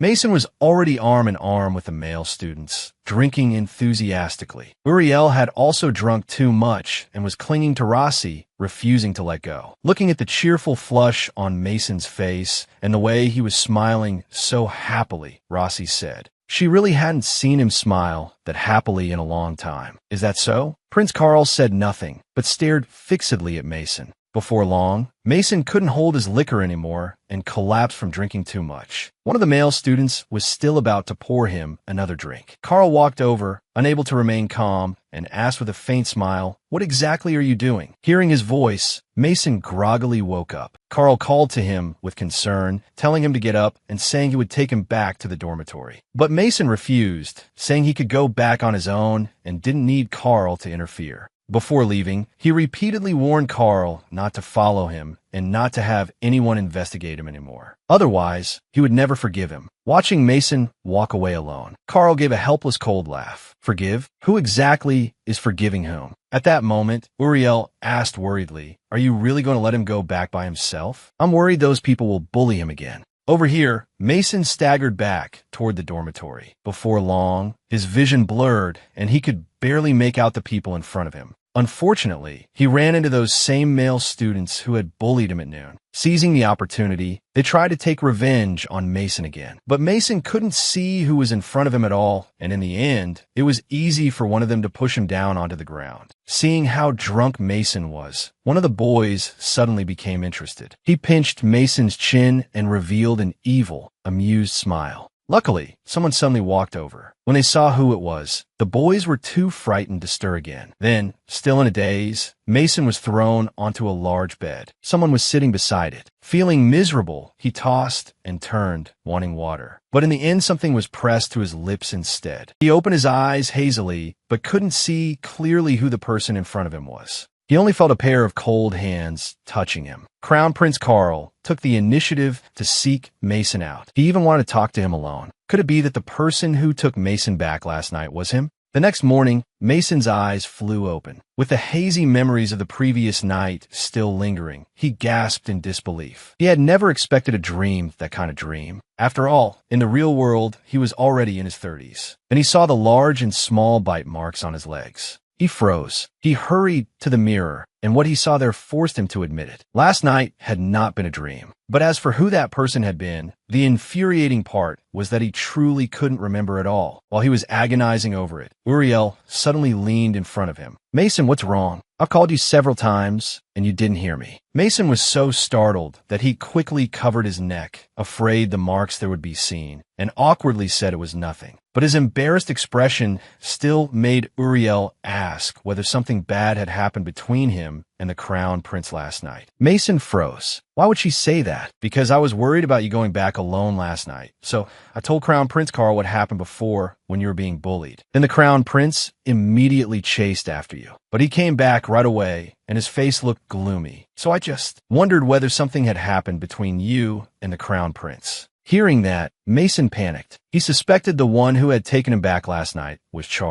Carl, and that he had left those strange marks on his body. He was really going crazy. How desperately he wished it had all just been a dream. At that moment, the girl he had helped out last night walked over smiling shyly and confessed her feelings to him. And after what had happened the night before, the other students' attitudes toward Mason also changed a lot. They apologized for all the bad things they had said before based on baseless rumors and for isolating him. They hoped he would forgive them and become friends with them. Although Mason was momentarily overwhelmed by suddenly receiving so much friendliness, he figured it was at least a good thing that people would no longer call him a troublemaker who only caused problems. After class, for some reason, Uriel kept sticking close to Mason, chatting endlessly to him. But he had absolutely no mind for anything else now. His whole head was filled with what had happened the night before. Lost in thought, he suddenly bumped straight into someone. Mason was just about to apologize and leave when he looked up and, of all people, saw the same classmate who had bullied him before. What rotten luck. Mason thought that this time the guy definitely wouldn't let him go. Uriel stood to the side in fear, not daring to make sound. Just as the male student bared his teeth and was about to say something, Carl and Rossi suddenly walked over and asked if they were heading to the dining hall for lunch. Carl shot the male student a warning look, and the boy could only leave resentfully. Only then did Mason let out a sigh of relief. Still, for some reason, the scene just now felt strangely familiar to him. Little did he know it was exactly like what had happened while he was drunk the night before. Rossi handed over 2 hangover drinks. Since both of them had drunk too much last night, she thought they might need them. Uriel was thrilled because Rossi had given one to her. Mason, on the other hand, looked at the hangover medicine in his hand and felt even worse. Then, as thanks, Uriel warmly invited Rossi to go eat at the dining hall with her. She said she'd buy her anything she liked. At that, Mason panicked. If they left, wouldn't that mean only he and Carl would be left behind? Just as he was about to say something, Carl spoke first. "Do you have time? I'd like to talk to you." The male lead, after getting drunk and not knowing who had carried him back and done what to him, had been uneasy all day long. He kept guessing who that person really was. And now, of all times, Carl wanted to talk to him alone. Mason's heart was in complete turmoil. Was Carl about to talk about what happened that night? Just as he waited for fate's judgment, Carl instead suddenly and sincerely apologized for his rudeness at the Royal Palace Hotel last time. He said that after Mason left that day, he had thought about many things. He admitted that he had indeed been obsessed with him, but the thought of making him uncomfortable made him hate himself. After that, he had also tried to adjust his attitude and keep a certain distance from Mason, but he found that he still worried about him very much. Even knowing Mason might hate him for following him, he had still done it. Mason had considered forgiving Carl, but even if he did, it felt as though nothing would actually change. Angrily, he questioned Carl. His coming to the Magic Academy was probably because of Carl, and he also didn't know how Carl had learned about his ability. Because of those points alone, he couldn't believe what Carl was saying. Hearing this, Carl stopped hiding it. He admitted directly that he had indeed sent the Academy admission invitation, but everything he had done was to keep Mason away from Duke. After all, Duke was a very dangerous person. No one knew what exactly he was plotting. Even now, they still hadn't figured out how he had become a Duke. But one thing Carl was certain of was that his father's death had not been an accident. He didn't know why Duke had approached Mason, but the only way to safely keep Mason away from him was to bring him into the academy. Mason felt that Carl's obsession with him had reached a certain point, and maybe it had something to do with what he had experienced. Not long after Carl's mother, the queen, died, Duke Ro's daughter married the emperor and became the new queen. She cunningly stole away the young crown prince's place and slowly increased her influence within the royal family. After the birth of the second prince, the new queen began desiring the title of crown prince for her own son. Therefore, Carl had to become a perfect crown prince to protect his title from being taken by the queen. So he had no choice but to live that way, simply in order to survive. Everyone who approached him had ulterior motives. But Mason's chance encounter with him had been a refreshing change in his monotonous life. Maybe Mason was even the only person who could bring him happiness. Suddenly, Carl took Mason's hand with deep feeling. "Mason, I know my behavior was wrong, but what I fear even more is drifting farther and farther away from you. I don't care whether you still think of me as a friend. I just don't want you to leave my side. You're the only thing I have left." In the end, Mason softened after all. "Fine, I forgive everything you've done up to now, but on one condition. You can't have people investigate me without my knowledge, and you have to treat me the same way you treat the other students." Hearing that, Carl finally broke into a smile. After saying that, Mason stood up and said they should go, since the lunch break was almost over. But before he had taken even one step, Carl suddenly said, "By the way, about last night." Mason was scared out of his wits. "Last night? What about last night?" Carl's expression clearly turned awkward for a moment. Then a faint blush appeared on his face. Actually, it was nothing. Mason was even more alarmed. What kind of reaction was that supposed to be? But just as they separated and headed toward the classroom, Mason was suddenly grabbed by a large hand. "Long time no see, Mason. Did you enjoy running away?" He was here, the dark and scheming Grand Duke, with the possessive crown prince and the jealous Duke both sticking close to him every step of the way. What was he supposed to do? Mason had just parted from Carl, but after only a few steps, Duke hooked him back with one arm. "Did you have fun with your little runaway game? What was he here for?" Mason looked confused, but before he could speak, Duke said with interest, "Didn't I tell you that if you broke our agreement, you'd be punished? It seems you've already prepared yourself for that." "What? Wait.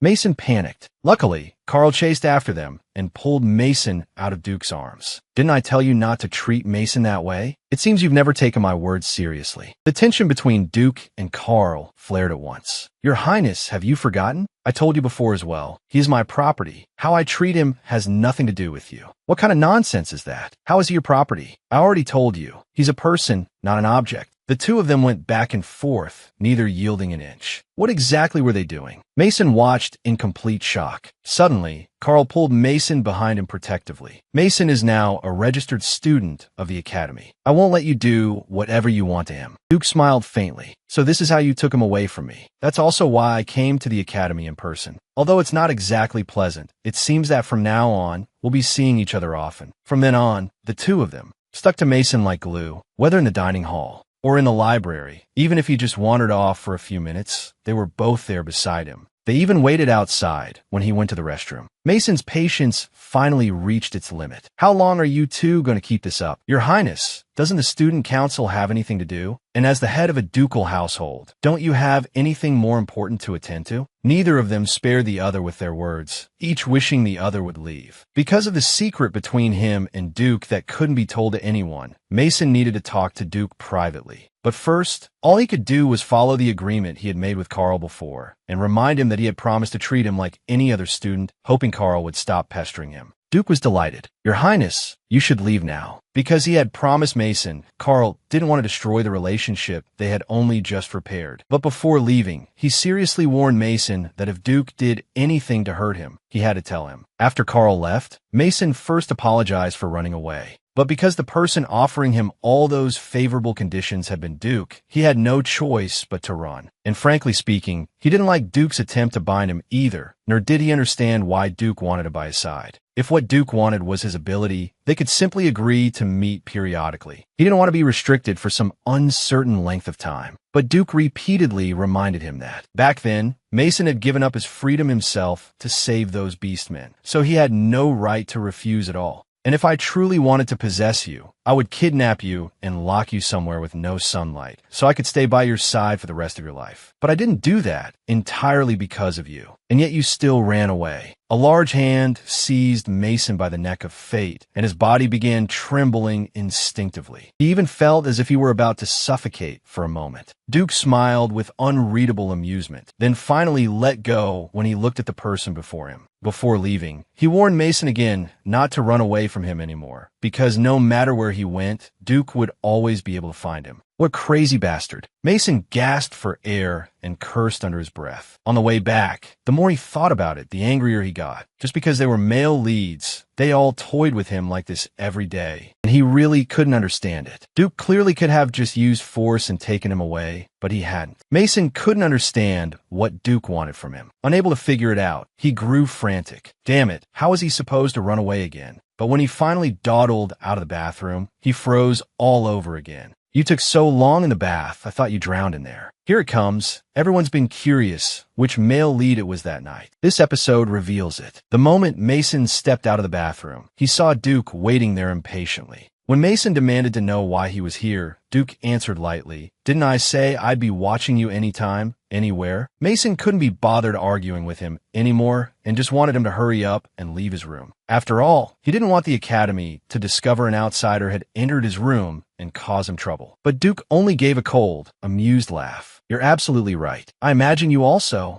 don't want anyone seeing those sexy marks on your body. Only then did Mason react and hurriedly pull his bathrobe tighter. Suddenly, Duke's expression turned serious. If you really can't remember what happened that night, then I think you should quit drinking. Mason's heart tightened. How do you know? How do I know? With a cold laugh, Duke suddenly yanked Mason down before he could react. If you really can't remember, maybe I can help you recall what exactly happened that night. Mason panicked. Wait. At the critical moment, there came an urgent knock at the door. It was Jude, here to apologize for getting Mason drunk before. Interrupted, someone stood up with a dark expression and went to open the door. Standing outside, Jude thought he had gone to the wrong room and immediately apologized. Not knowing what was happening, Mason hurriedly took the chance to straighten his clothes in a panic. Only when Duke told him the person had left did Mason finally breathe again, then angrily demanded to know whether Duke had gone insane. If someone had seen him, he'd be subjected to all those strange rumors again. But Duke looked puzzled instead and asked why he cared now when he hadn't cared about rumors before. Mason badly wanted to say, "Damn it, you don't understand. If the story of the game develops the way it's supposed to, he'll die in the end." In the end, all he could do was shout at Duke to leave immediately. He didn't want to be entangled with a pervert like him. But Duke wasn't angry at all. Instead, he laughed. I knew it. This version of you suits you much better than that fake exterior you've been trying to put on." Mason was visibly stunned. What annoying man. After a pause, Duke told him that would be all for today, and that he should return to his own room now. "All right, I'm also a student at the academy now." Mason was speechless. Is this really how we're playing it? Left with no solution, Mason even thought of going to find his second sister and telling her he wanted to withdraw from school. But he knew that with his second sister's personality, she would never allow him to quit so easily. She would only coldly tell him no. The next day, in order to avoid both Duke and the Crown Prince, Mason had no choice but to find a quiet place where no one would bother him. But he also knew this wasn't a long-term solution. It was only a matter of time before they found him. Just as he was thinking that, Jude suddenly appeared and nearly scared the life out of him. It turned out this place was Jude's secret hideout for skipping class. This was the first time he'd ever seen someone else here. Jude said bluntly that Mason was hiding from the Crown Prince and Duke. After all, everyone in the academy had seen the Crown Prince and Duke sticking to him at all times. People throughout the academy were saying the three of them had fallen into some kind of love triangle. And in fact, Duke had been in your room last night. At first I thought I'd gone to the wrong room, but I hadn't. Being in your room that late at night must have meant you two had something to do together. Seeing through him so easily, Mason spat out the drink he had just swallowed. He hurriedly explained that they had only been discussing something because he owed Duke something, but had no way to repay him, which was why he had run here. Jude couldn't help feeling a second of sympathy for him and comforted him by saying that nobles like Dukes usually wouldn't come to the academy often. For students like Duke, in addition to studying, they also have their own official duties. So the academy allows them, as long as they complete their studies, not to come very often. But that only made Mason even more troubled. In that case, he would be even less certain when Duke might suddenly appear. That night, when Mason returned to his bedroom, he lingered at the door and looked around for quite a while, only going in after making sure no one was inside. The direction things had developed and was something Mason had never expected. What should he do? What should he do? He was burning with anxiety, but utterly helpless. But what he never expected was that, just when Duke and the Crown Prince were already enough to give him a headache, the third male lead from the game appeared as well. In this Otome game, the wicked young master only wanted to change his tragic ending. Yet somehow all the male leads who were supposed to revolve around the heroine kept gathering around him instead. Originally, one Crown Prince and one scheming Duke were already more than Mason could handle. Now there was also a loyal hound-like knight. What was he supposed to do? What was he supposed to do? Ever since Cedric had been promised a place in the Royal Knights by Crown Prince Carl, he had continued investigating the human traffickers who had destroyed his village. Then one day, Regina suddenly came to find him because some illegal magic-enhancing potions had entered the academy. They were very likely connected to Duke, so the Crown Prince needed him to enter the academy under orders and gather more information. After all, as a werewolf, he possessed a dog's keen sense of smell and would surely be able to uncover some clues. After explaining everything, Regina still didn't forget to tease him and tell him to take good care of his younger brothers and sisters while he was there. Meanwhile, in swordsmanship class, Mason, because of Regina before, had always disliked swordsmanship, but given his current situation, he had no idea what kind of danger he might face or win, so he felt it was necessary to learn it after all. Yet, during swordsmanship class, the instructor suddenly introduced a new coach to them, a knight from the Imperial Knights who had become a master-level knight in the shortest time. The person who came in was Cedric. At a single glance, he recognized Mason among the students. But Mason was still lost in his own thoughts and didn't notice at all until class had been going for quite a while and Cedric walked over to his side. He even guided him step by step on how to do it. "I still can't believe you managed to escape the bandits' den in such a weak condition." Only then did Mason recognize the person in front of him. After they talked, he realized that Mason was the younger sibling Regina had mentioned. Mason awkwardly said he was sorry for not recognizing him earlier, because the injuries on his body were gone and his hair had been cut short too.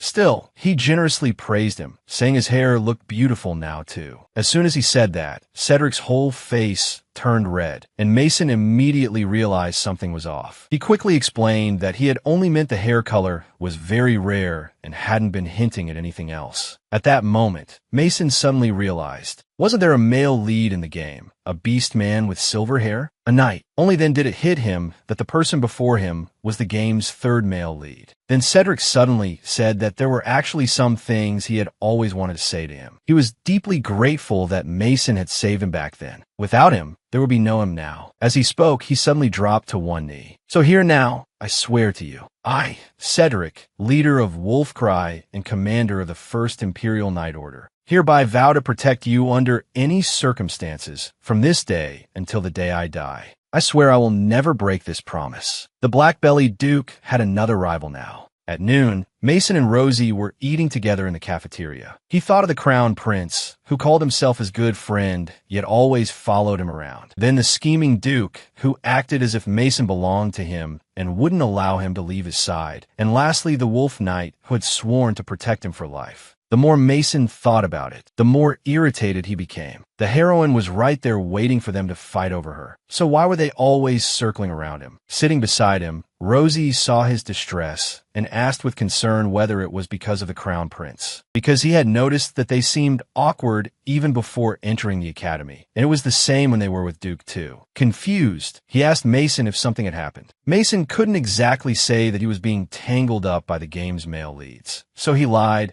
and said it was just because of sword practice in class. Nothing serious. Clearly, Rosie hadn't gotten the answer he wanted. He knew Mason wasn't telling him the truth. By now, he had already guessed that there was something between Mason and Carl that he didn't know about. At that moment, Uriel and Carl walked over together. The moment he saw Carl, Mason quickly got to his feet, wanting only to run, but Carl called him away. Whether Mason was willing or not, Carl enthusiastically moved close and stuck to his side. Rosie watched the two of them walk away. Carl smiled like that. He had never once directed it at him. His heart was filled with mixed emotions. Yet that fleeting glance of his also entered Uriel's eyes. He had wanted to share Rosie's worries, but in the end, Rosie gently turned him down. Uriel felt miserable. He thought he was useless. Rosie couldn't rely on him, and he didn't know how to say anything. Then Shui walked in and comforted him. Did something happen at the academy? Maybe you can tell me. Perhaps I can help. Uriel said he didn't know what to do. Someone very important to him seemed to be troubled by something. He wanted so badly to share that burden, but that person refused to tell him anything. He had thought they were close enough, but he had discovered he was wrong. Shui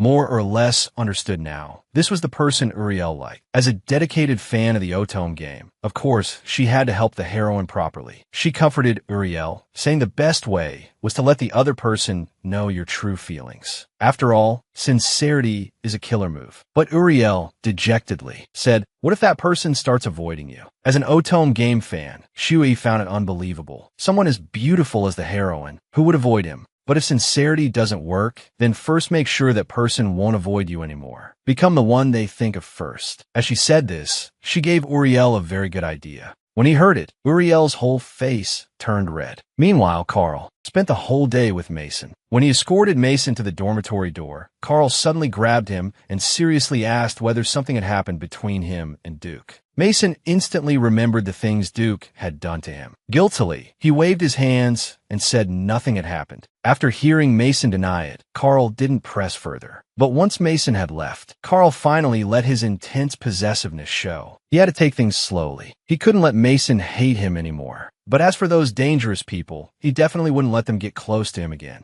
But late that night, while Mason was sound asleep, Duke climbed in through the window, fully armed. It had taken him a long time to find Mason, so this time he swore he'd never let him go again. The next morning, Mason woke up groggily. For some reason, his body felt very heavy. He thought it was because the bed itself was too small. But the next second, he realized something was wrong. It felt like he had touched something. When he opened his eyes, he found Duke lying right beside him. What does it feel like to wake up and find one of the Otome game's male leads lying next to you? At first, Mason only felt that his body was a little heavy, assuming it was because the bed was too small and he hadn't slept well. Then his gaze dropped and he saw an unbelievable sight. All drowsiness vanished as he looked over and finally realized that the person lying beside him was Duke. At the sound of a shout, loud enough to shake the room. Duke unhappily sat up in a leisurely way. Can you keep it down this early in the morning? What kind of joke was that? Try waking up to find a man lying next to you and see whether you can stay calm. I finally managed to relax when you weren't around. The way you just randomly appear is seriously terrifying. Okay. Hearing that, Duke laughed instead. So, what does that mean you missed me? Mason finally understood that this guy's brain simply wasn't built like a normal person's. Whatever. I want to keep sleeping in, so please leave immediately. Duke proposed that the weather was so nice. Why not go out for a walk? Whatever he wanted, he'd buy it for him. Mason grumbled inwardly. You're really unbelievable. Why would I go on a disguise date with you? If you want to go for a walk,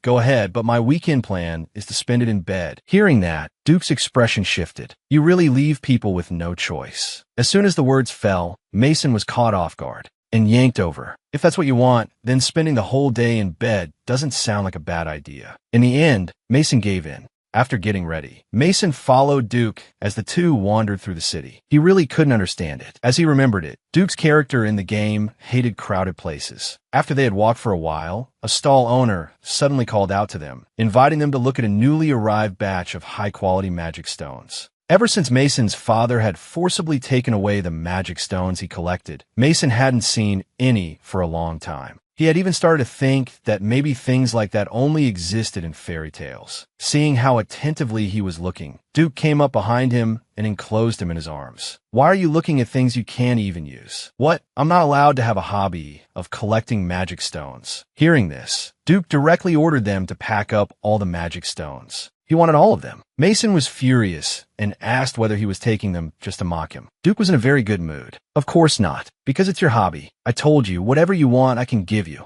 With that, he tossed the magic stones into Mason's arms. Mason himself didn't know why, but in a situation like this, he strangely felt as though something similar had happened to him before. At the same time, in order to help cheer Rosie up, Uriel invited Rosie out for a walk. He had decided that once Rosie felt better, he would follow Shuei's advice and tell Rosie his true feelings. But because he had been sickly since childhood and kept at home, he had never imagined that there were so many interesting things outside. The sights on the street dazzled him, and he was very happy. Seeing him like this, Rosie said that if he had known Uriel would be so happy, he would have brought him here long ago. At some point, a trace of blush crept onto Uriel's face. Then from now on, we can do things together. When the weather is nice, we can go on a picnic together. When it rains, we can stay indoors and read. I hope that when you're with me, you'll be happy. And I also hope that when you're going through hard times, I'll be the first person you think of. Because I want to be by your side, just like you were there for me when I was struggling. Rosie froze for a moment. Then a smile still appeared at the corner of his lips. How could I ever refuse you, Uriel? Mason had originally wanted to match the black-bellied Duke with the heroine so that he could get rid of the Duke's constant pestering. But he hadn't expected that one sentence from the Duke would leave him unable to clear his name. At the moment, Mason's hands and shoulders were piled full of things Duke had bought for him. At first, he had only wanted to deliberately annoy him. After all, Duke had said he'd buy him whatever he wanted. So whenever he saw something on a stall, he grabbed it at random. He never thought it would end up like this. Mason was so exhausted he plopped down on a stone bench. Either return them or leave them all here. Since the little wife was complaining, Duke could only use magic to store away all the shopping bags. But after wandering around all day without eating anything, Mason was hungry too. Just then, there happened to be a grilled meat stall not far away. Drooling, Mason called for Duke to buy him some food there. Duke looked over, but his expression clearly faltered. If the stall was still here, then that meant. He looked to the side. In the corner not far away, it was still just like before. Without realizing it, he had come back here. Mason thought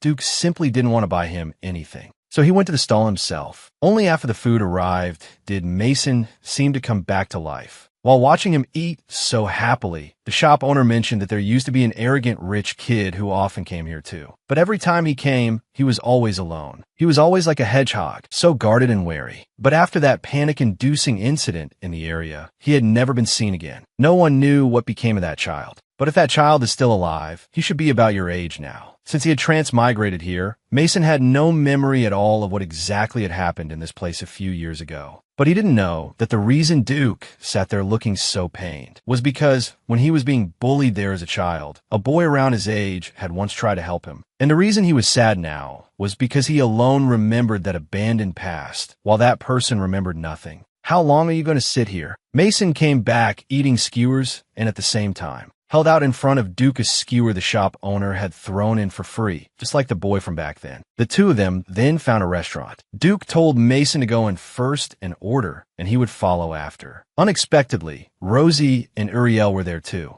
Uriel thought Mason was alone, so he warmly invited him to join them. Before Mason could explain, a large hand landed on his shoulder. I told you to go in and wait for me. I didn't tell you to immediately find a girl to hang out with. Mason hurriedly said they were just acquaintances and greeted them one by one, introducing the people before him as his cousin Rosie and Rosie's friend. Uriel politely introduced himself. Isn't this the rumored saint? Duke stared at the other person in surprise. In the game, Mason remembered that this character had originally been obsessed with the heroine. He remembered Duke had badly needed the saint's power. At once, a clever idea came to him. If he could connect Duke with the heroine, then Rosie would naturally end up falling in love with Carl too. Wouldn't that mean he could finally regain his freedom? So, without asking Duke's opinion at all, he enthusiastically dragged Duke into joining them. After all, wasn't it nice to make more friends? Duke's fists clenched so hard they cracked. Even so, he could only go along unwillingly. During the conversation, Mason learned that actually Rosie and Uriel had known each other for a long time. No wonder they had gotten along so well at the academy. While Mason was thinking that, Uriel suddenly asked how he and Duke had met. Since they were strolling around the city together, their relationship must be very close. Mason quickly explained that it was nothing much, really, just because of some special circumstances. But before he could finish, Duke suddenly spoke in a meaningful tone. Indeed, he has to stay by my side day and night, just like what he did this morning. Great. This time Mason had truly angered the black-bellied Duke. Originally, he had wanted to pair Duke with the heroine, Uriel. As long as those two ended up together, Rosie could naturally pair off with the crown prince. That way, not only could he escape the game's death ending, he could also completely break free from both the crown prince and Duke's entanglement.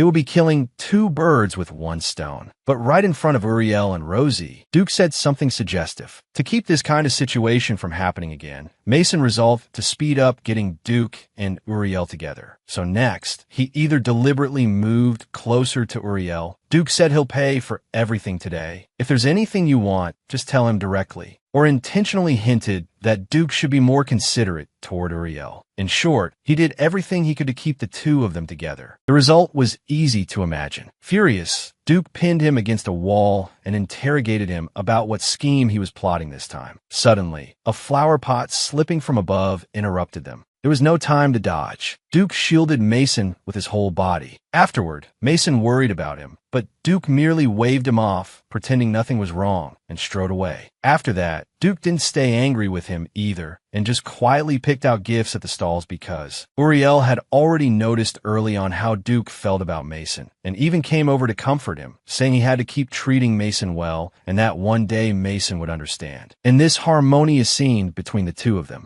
had originally been exactly what Mason wanted most to see, and Duke wasn't angry at him anymore either. But for some reason, his chest still felt a little uncomfortable. Just then, Rosie suddenly sat down beside him and finally asked the thing that had been troubling him all this time. He asked Mason what he thought of the Crown Prince, Carl. Mason had no idea Rosie was testing how he felt about Carl. He thought about it very seriously, then answered honestly that the Crown Prince was really too annoying. He was always meddling and doing whatever he wanted without caring about Mason's opinion. Anyway, to sum it up, he thought Carl was very annoying, but he also counted as a pretty good friend. Hearing Mason answer like that, Rosie clearly breathed a sigh of relief. Around then, Uriel and Rosie said goodbye to Mason. Mason was preparing to go back and get some proper rest, but unexpectedly, the grudge-holding Duke seized the chance to have a proper talk with him. So after returning to the dormitory, Mason was kneeling on the floor while being interrogated by Duke. Was what you did today meant to make me leave you, Mason?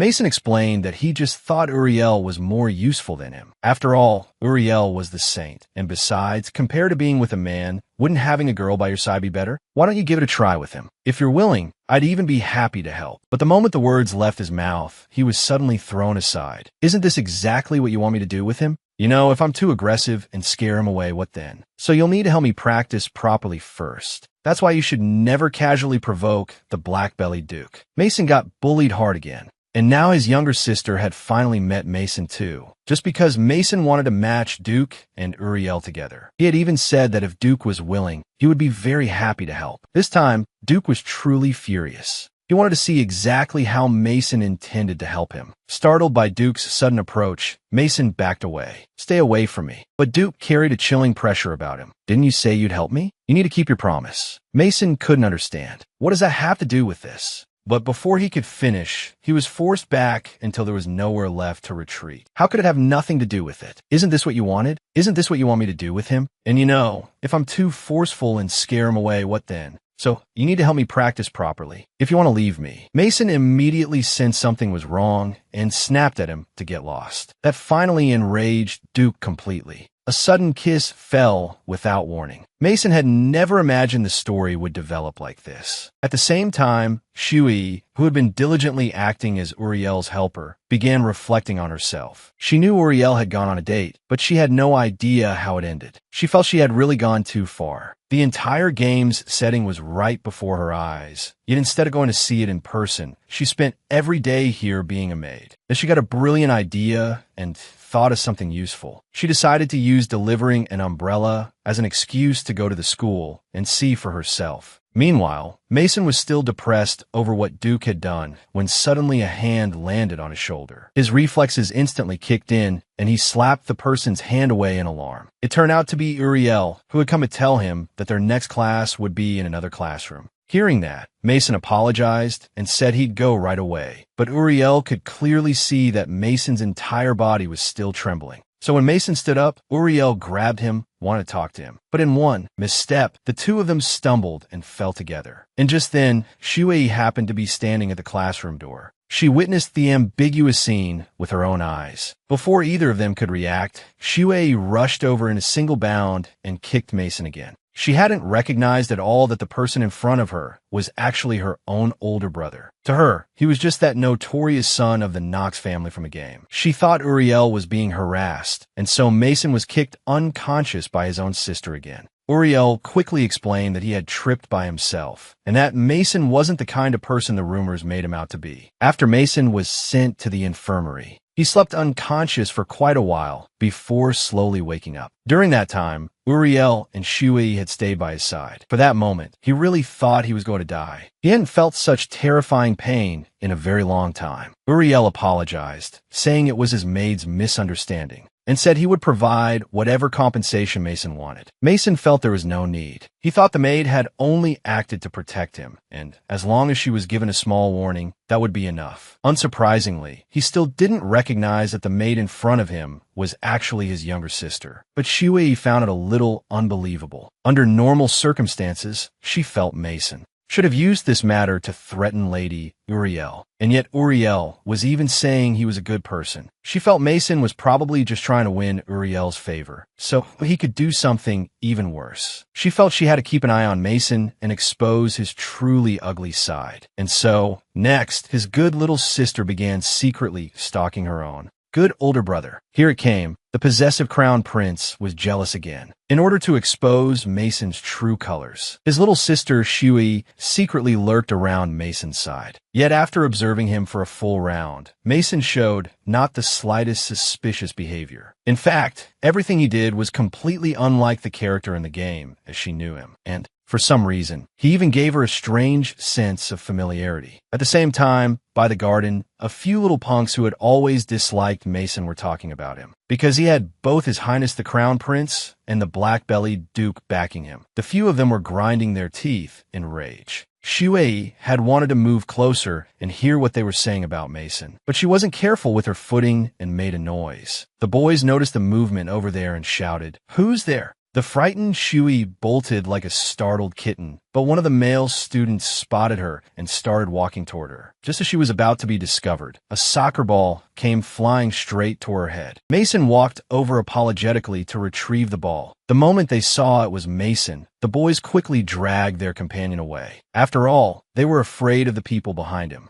Mason casually said, "That guy's got a foul mouth." "I agree," came the reply. The brother and sister spoke in perfect sync, then looked at each other. Shui hurriedly wanted to explain, but in truth Mason had known from early on that she was tailing him. Hearing what Mason said, Shui stopped pretending and warned him to stay away from Uriel and stop plotting anything against him. Mason awkwardly said that he had only come looking for the ball and wasn't interested in Uriel at all. Hearing that, Shui was completely dumbfounded. She couldn't figure out what exactly was going on. Had something gone wrong? Or had the game bugged out? Mason froze. He had heard Shuei's words clearly. He finally understood what that terrifying yet familiar pain was about. The person in front of him really was his younger sister, Gina. During their conversation, Shui also came to understand that Mason had been kicked into this game by her and had been living here all this time in the identity of the notorious Mason. At the same time, Shui told Mason why she herself had ended up here too. After she kicked him that day, all the game's save data was gone, and she got furious and wanted to take it all out on him. But then she realized he wasn't moving at all, and she panicked. In her panic, she thought the most important thing was to call the tech support company first and then an ambulance second. But when she went to grab the phone on the desk, she slipped, crashed straight into the computer, and when she opened her eyes again, she was lying in a strange forest. Snow was falling from the sky. Later, Uriel saved her. She realized she had transmigrated into the game, but regarding her current character, all she remembered was that the name was Shui. After that, she used her knowledge of the game to become Uriel's personal maid. Hearing this, Mason felt awful. He had thought he must have died like an idiot in the real world. If their parents suddenly lost 2 children at once, how heartbroken would they be? Until Shui told him that they weren't dead. At first, she had thought Mason had died too. But later, after thinking carefully, she was certain that in the real world, Mason had still been breathing. And she suspected that the flow of time here and in the real world had to be different. Their souls existed here, while in reality, they were probably only in a comatose state. Because of that, Mason felt that there was a good chance they could still return to the real world. So he asked Shui whether there was any way back. Shui rolled her eyes at him. Why would I want to go back? Why would I give up the chance to witness a happy ending in person? Mason exploded in anger. The ending you want might get me killed. Maybe my body in the real world is still alive, but who knows? If I get killed in the game, will I die in the real world too? And are you sure that with nothing but the identity of a maid, you'll be able to deal with everything that's about to happen in this world? Hearing Mason say that, Shui finally gave up her own idea. But even she didn't know how to get back to the real world. Mason told her that before, he had found mention in a children's book of a history of fate. He had tried looking for it, but never managed to find it. Shui thought about it. There really hadn't been any mention of such a book in the game. She wanted to take a look, but when she heard Mason say it was in the palace, Shui immediately lost her composure. She hadn't even met the crown prince yet. This wasn't fair. Just then, Carl's voice rang out. She recognized that voice. The person before her was none other than the Carl she had been longing to see. She was so excited she practically felt like she might spray a nosebleed everywhere, and quickly dropped her knees to bow, blushing furiously. She introduced herself as Uriel's maid and said she had just had a small misunderstanding with Mason. Hearing this, Carl's gaze paused. What kind of misunderstanding would make a servant grab a noble by the collar? Depending on the situation, perhaps, but it certainly wasn't a small matter. Shui wanted to explain that Mason had forced. Before she could finish, Mason quickly cut her off and hastily made up an excuse. At the same time, he shot Shui a warning look. If I die here, your fun is over too. So when I say something, you'd better nod. Shui promptly cooperated and nodded.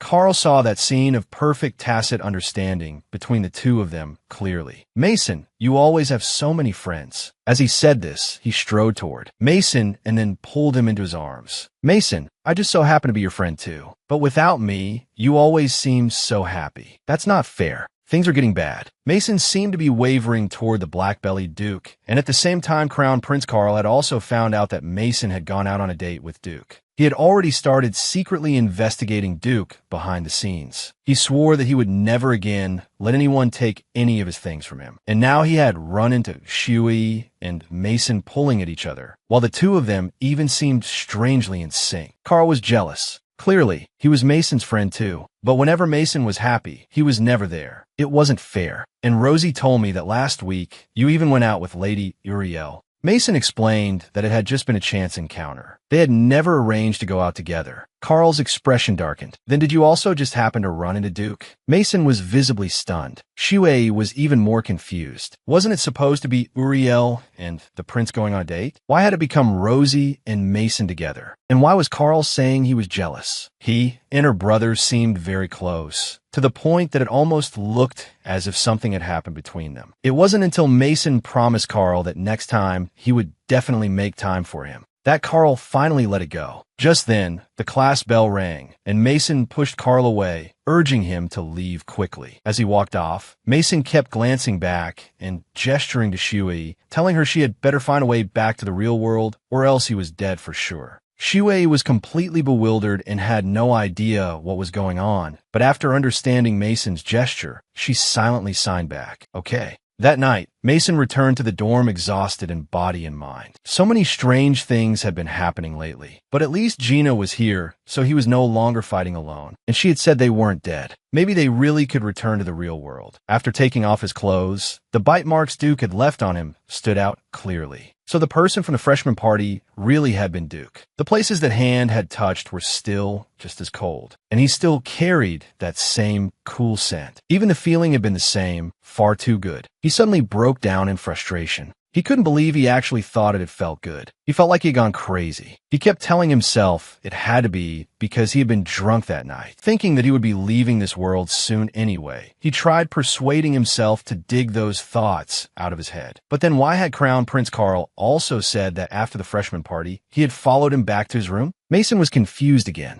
Meanwhile, Carl was secretly investigating Duke, but in the end, for some unknown reason, there was no way to find any record of him or his family. The more he thought about what had happened that night, the deeper his hatred for Duke became. How dare that guy take what belonged to him? It turned out that on the night of the freshman party, Carl had heard Uriel say that someone was bullying Mason, so he had chased after him, but he didn't find Mason. Instead, he ran into those little punks who were always bullying them. From their words, all he heard was regret. If that guy hadn't interfered, we would have had our way with Mason tonight. After hearing that loud and clear, Carl beat them viciously and warned them to watch themselves if they still wanted to remain in the academy. In the end, he learned from them that it was Duke who had taken Mason away, so he hurried to Mason's room. Only when he saw the person on the bed did he breathe a sigh of relief. But when he walked closer, he finally saw the hickeys on Mason's neck. Enraged, Carl yanked the blanket away. Everywhere visible to the naked eye was covered in marks. All of it was done by that bastard Duke. Carl ground his teeth so hard they creaked. Deep under Mason's wrist, he left a mark of his own. He swore that this time, he would never let anyone take anything of his away again.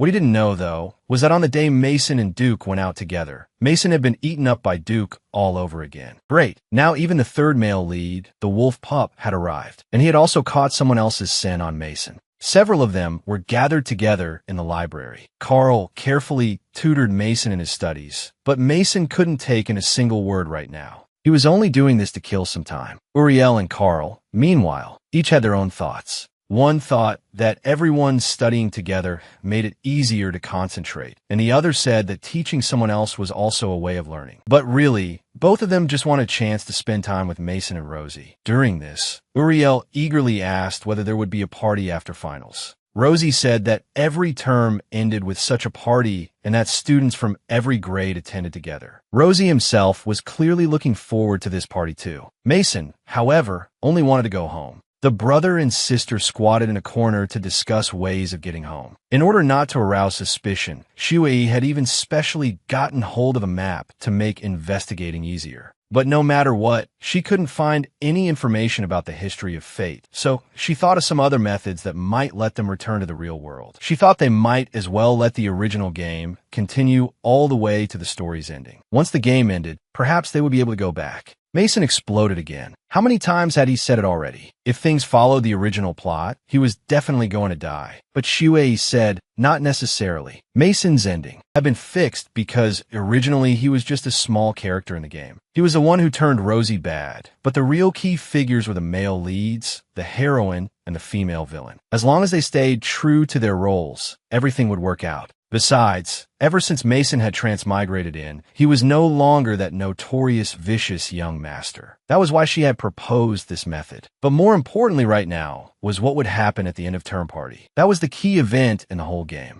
On that day, Carl would write Uriel a letter asking him to meet in the Academy's back garden during the banquet. That was when their relationship truly began to blossom. But after hearing about it, Rosie would also go to the garden, and after witnessing everything with his own eyes, he would completely blacken. As long as they stayed true to their roles, the game would continue along the original script. But Mason knew that according to the game's setting, Rosie was bound to be executed in the end. He didn't want to see Rosie meet that kind of ending. Shui tried to comfort Mason, saying that since he had already known Rosie for a while, he still couldn't interfere in their story. This was their fate, so that night, he must do nothing. Mason left without saying a word. Even though he himself was only inside a game, he still couldn't stand by and watch a tragedy happen. He would get rid of the letter that triggered the whole thing. But first, he needed to find out exactly how that letter would be delivered. Just as he was thinking about it, he suddenly ran headfirst into Cedric. Cedric glanced at him. Then suddenly his eyes fixed on Mason, and he started sniffing him all over. What was going on? Where was that smell coming from? Why did Mason carry Shuei's scent? But wasn't Shuei supposed to be dead? Mason called to him several times before Cedric finally snapped back to himself and explained that he had smelled a familiar scent on him. Mason sniffed at himself too, but didn't smell anything. Then the next second, he realized something. Could it be because of Gina? Come to think of it, they had the same hair color, and she smelled nice too. Maybe Cedric had recognized his race by scent. Originally, Mason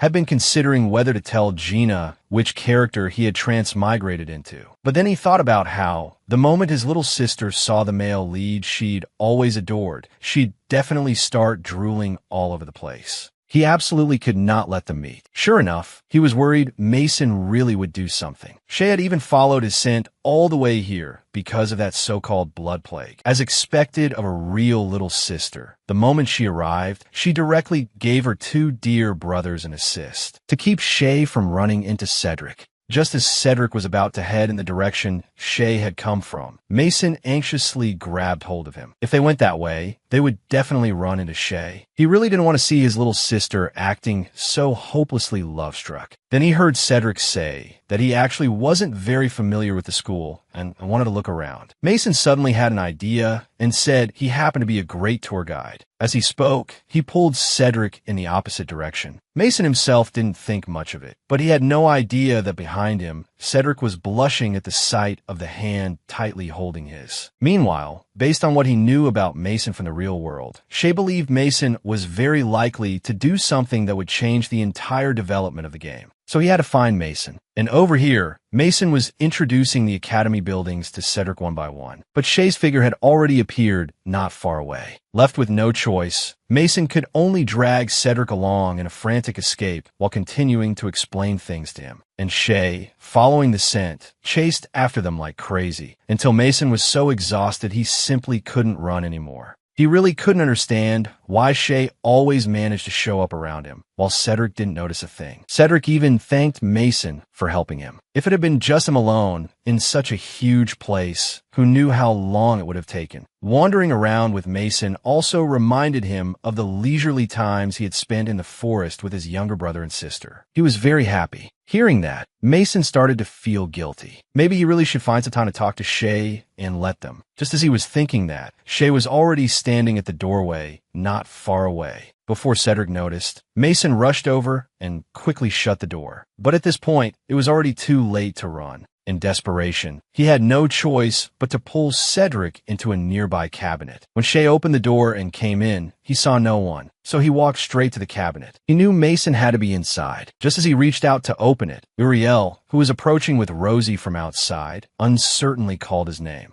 Once he confirmed it really was Shay, Uriel happily grabbed him and praised how good he looked in those clothes, saying he'd almost mistaken him for a student here. Then he started saying he would take him on a proper tour of the academy. At that moment, the cabinet was filled entirely with Mason's scent. Cedric's reason was becoming a little difficult to control. In the cramped cabinet, a noise still slipped out. Rosie, who hadn't gone far yet, heard the movement. The sound had clearly come from the cabinet. Without hesitation, she opened it. The moment it opened, Mason fell out of the cabinet unexpectedly, while Cedric behind him was still crouched facing inside. But one thing was obvious. Their ears were both bright red. Here it comes, here it comes. The childhood sweetheart crown prince, His Highness Carl, was finally making his move. Soon, it was the day of a year-end party. According to the original game setting, Carl would write a letter to Uriel. A secret meeting in the garden would lay the foundation for the start of their relationship. At the same time, Rosie, who witnessed everything, would completely blacken as well. At the party, Rosie first asked Uriel with concern how the exams had gone. Uriel was a little embarrassed and said that thanks to Rosie's help, they hadn't been difficult at all. As the music began to play, the whole party grew lively. Uriel warmly invited Rosie to dance with him. At first, Rosie was happy to accept the invitation. But when the clock struck 9, the time had come. Filled with joy, Rosie said she had to go see someone right now and turned Uriel down. Left behind, Uriel felt as though something in his heart had split open. The only thing he had ever been able to do was stand where he was and wait for someone to look back at him. Meanwhile, Mason was full of worry because he still hadn't found that letter. With no other choice, he went to the place Gina had told him about, trying to find some other way to stop the tragedy from happening. But unexpectedly, Carl was already there in the distance. And after seeing Mason, he even said, "I didn't think you'd really come. I'm glad you're here. I've been waiting for me, not Uriel." Mason was stunned. Carl slowly explained that 5 years ago, they had also met before a ball. Ever since he bumped into Mason dressed as a girl, he had never stopped thinking about that girl who had suddenly appeared and then vanished. And when he and Rosie entered the palace together, he recognized Mason immediately. Watching Mason try so hard to hide his identity was simply too adorable. That was why he had always tried to tease Mason. Only Mason had never known any of this. So he didn't want to lose Mason to anyone. To him, Mason was someone special. People always tried to please him because all they cared about was his title. But Mason let him see his true self. He never cared about his title or anything like that. That was why every time he was with Mason, he felt at ease. And though Mason always acted carefree and thoughtless, in reality, he cared deeply about others. He also knew that whenever Mason had something to say, he never beat around the bush. "So, Mason, I like everything about you." Mason let out a helpless grunt. "What kind of joke was this? I've always only thought of you as my best friend, Your Highness." But before his words had even finished falling, Carl pulled him over in one swift motion. Before Mason could even react, a kiss landed on him. "Don't think you can get rid of me this way again. I'll show you again and again. I won't hide my feelings for you anymore." At the same time, a figure in the distance witnessed everything. It was Rosie. So Carl had, in fact, written an invitation letter just like in the game, but he had arranged for it to be delivered to Mason. However, after the servant received the letter, it somehow ended up tucked inside Rosie's notebook. That was why, when Rosie heard the 9 o'clock chime, she rejected Uriel and chose to come here. She just never imagined she would see something like this. Here it comes, here it comes. The heroine Uriel actually took the initiative to kiss the villainess, and Rosie didn't even reject him. At a corner of the academy, Cedric was instructing his men to stay on high alert. Dealers might try to circulate illegal substances during the gathering. As he was speaking, he heard muttering not far away. It turned out to be Shay, who hadn't been able to find Mason. And because he was worried Mason might do something that would harm the game's original plot, he was about to go crazy. He decided to personally stand guard. Hearing the sound, Cedric had already appeared behind him and pressed a sword to his neck, sternly demanding to know what he was doing there. Servants should all be in the work areas right now. He ordered him to turn around slowly. Shay trembled and explained that he hadn't done anything suspicious as he slowly turned around. Until his whole face was revealed in the moonlight, Cedric could hardly believe it. Even the hand holding the sword was shaking. Meanwhile, back at the party, several people gathered around Uriel and asked with concern why he wasn't with Rosie. When they heard Uriel say Rosie had left to go see someone, the girls became excited at once. Prince Carl isn't here either. Maybe they've gone on a secret date. Hearing the two girls talk about how well Rosie and Carl matched, Uriel felt a surge of unwillingness and displeasure rise in his heart. After giving the two girls a brief greeting, he wandered around the academy alone, feeling an indescribable bitterness inside. Suddenly, he stopped. stopped. He recognized that scent. It was Rosie's scent. Then he saw Rosie lifting her skirt and hurrying over from the garden. Not understanding what was going on, he quickly stepped forward and grabbed Rosie, who was still running. Only then did he see that Rosie's cheeks were covered in tears. What happened? Why are you crying? Angry, Rosie wanted to drive Uriel away. Don't bother me. I want to be alone. Uriel explained that he hadn't meant to disturb her, but he was truly worried about her. All at once, all of Rosie's grievance and anger spilled out. She said that actually, she knew Prince Carl didn't love her, and she also knew that maybe this would never happen. But she had tried to understand him, because she thought that as long as she became Prince Carl's wife, he would eventually love her. Even if he might have feelings for Mason, she believed she could still win Carl's heart because her love for Carl was real. Ever since the day she met Prince Carl as a child, she had fallen in love with him. She had done everything she could to become someone worthy of him. But no matter how hard she tried, Carl was only kind to her out of politeness. Then one day, she saw Prince Carl smile in the way she had always wanted him to smile at her. But he was talking to Mason, not her. I kept trying to deny it, but why did things turn out like this? Hearing this, the bitterness in Uriel's heart deepened. He no longer wanted to hide his feelings for Rosie. I know how you feel, because you're the only one I want. Every time he's by your side, you smile so happily. And every time, all I can do is watch from far away. Sometimes I think, if I were a man, would I have a chance? So I kept waiting for the day you would look back. But now I don't want to wait anymore. I'm tired of waiting. Rosie's mind became even more confused. She couldn't understand at all what Uriel was saying. While she still looked lost, Uriel's kiss had already fallen on her lips. Oh no, Mason had fallen into a massive six-person love chaos battlefield. What should he do now? At that moment, Mason angrily shoved Carl away. He felt Carl never should have done that. He was a straight man, and besides, Carl was clearly engaged to Rosie. Hearing that, Carl excitedly explained that he and Rosie even more unable to accept it. He felt sorry for everything Rosie had done for Carl. He couldn't stand Carl treating Rosie's feelings like that. But since Carl was the crown prince, Mason could only bottle up his anger himself. Throwing down a line that he wasn't interested in him, Mason decided the best strategy was to make a quick escape. Meanwhile, over here, Cedric was frozen in disbelief after seeing his own younger sister again, while Shay, having finally seen the male lead he'd been longing for, had once again gone full fangirl. Only when his eyes caught sight of the sword in Cedric's hand did he suddenly remember what he had come to do.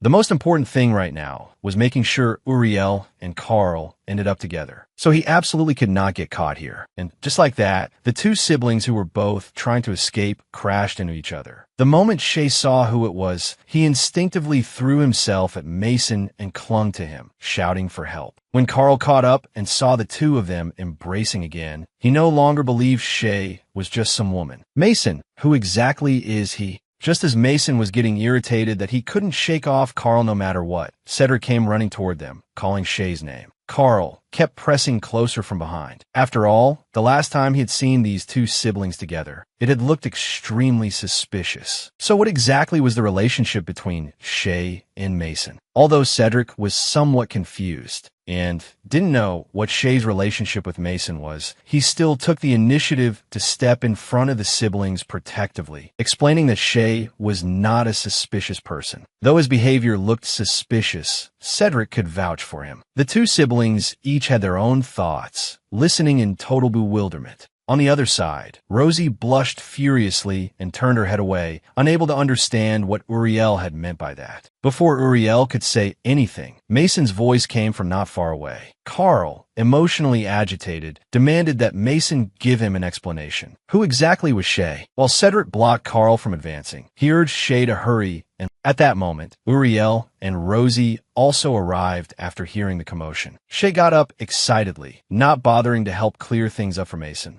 and instead threw himself into Uriel's arms, asking for comfort. Rosie, meanwhile, looked completely calm and asked Mason why they were all here. But the moment she finished speaking, Carl emotionally demanded again whether Mason had really fallen for that female slave and whether he had been toying with his feelings. This was basically Carl confessing in front of everyone that he liked Mason. The situation was already chaotic enough. Mason was so furious his face was almost twisting. He kept saying it wasn't what Carl thought, but that explanation only made things even more impossible to explain. Rosie crouched beside him and asked what was going on. Had he been involved with that maid too, while also toying with his highness's heart at the same time? Mason closed his eyes. He wanted to die. Somebody save me. It's over. Mason had been kidnapped by the second prince again, and this guy even felt that, since he had finally gotten a new toy, it would be a waste not to play with it until it broke. At the bell tower, Jude first asked Mason if he'd been doing okay lately. After all, he really had been suffering one disaster after another recently. Then Jude smiled gently and said he was truly sorry about this. After all, being locked in prison should have been miserable enough. And now, not long after getting out, he was going to be locked up again. His words stopped abruptly. Two people suddenly appeared behind him. Mason knew those two all too well. Weren't they the real culprits behind the monster trafficking from before? He sprang up, trying to resist, but Jude advised him to obediently go with them. Otherwise, the one getting hurt would only be himself. Just like that, Mason was forcibly taken to the East Tower attic. However, the tools inlaid with expensive magic stones had no effect on Mason at all. At that moment, Ian appeared before him. Only then did Mason realize everything had been Ian's doing.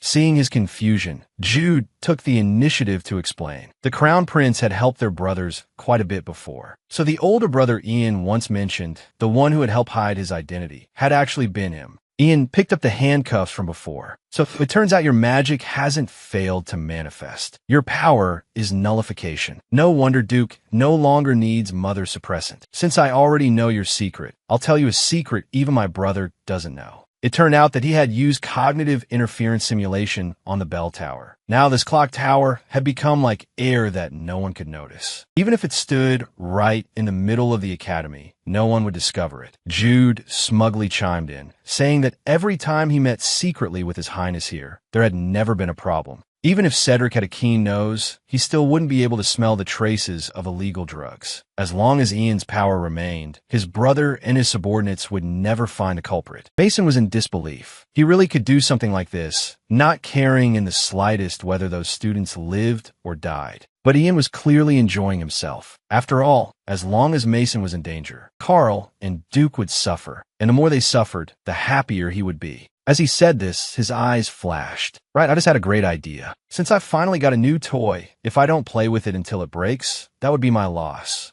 This was bad. Mason had been imprisoned all alone by the second prince. Duke and Carl were going crazy. Because Mason had missed class for several days in a row, Rosie and Uriel anxiously went to find the second sister. They said they had gone to the dormitory, but the boys there all said he hadn't returned for a long time. Second sister felt this was very strange. No matter how unruly Mason might be, he would never skip classes without reason. She said she would immediately contact elder sister Regina to search the surrounding area. But because strange things had been happening to Mason recently, she stopped Rosie and Uriel from getting involved together in this matter. After Uriel came out of second sister's office, Shay rushed up anxiously and asked about the situation. When he learned that only the knights were searching for Mason and that the professors believed they might be in danger too if they got involved, the seriousness of the situation made Shay frantic. He had clearly warned Mason to be careful that day. So how had he still gone missing? In the days that followed, everyone did everything they could to search for Mason. Shay even made missing person notices and expanded the search through the streets in winter. Now even Duke knew Mason had disappeared. Meanwhile, inside the clock tower, Mason tried to destroy the magic stone in the ceiling to save himself. But because the ceiling was too high, all his efforts were futile. It turned out that day Ian had deliberately infused the magic stone with magic, carrying his own ability. Because Mason's nullification power would interfere with direct cognitive manipulation on him, Ian had thought of another method. He wouldn't use cognitive interference on Mason. He would only use it on the space itself. If no one found this place, naturally no one would discover Mason inside. And that bastard Ian had deliberately placed the magic stone on the ceiling. He wanted to watch Mason fail again and again. Mason was really about to lose his mind.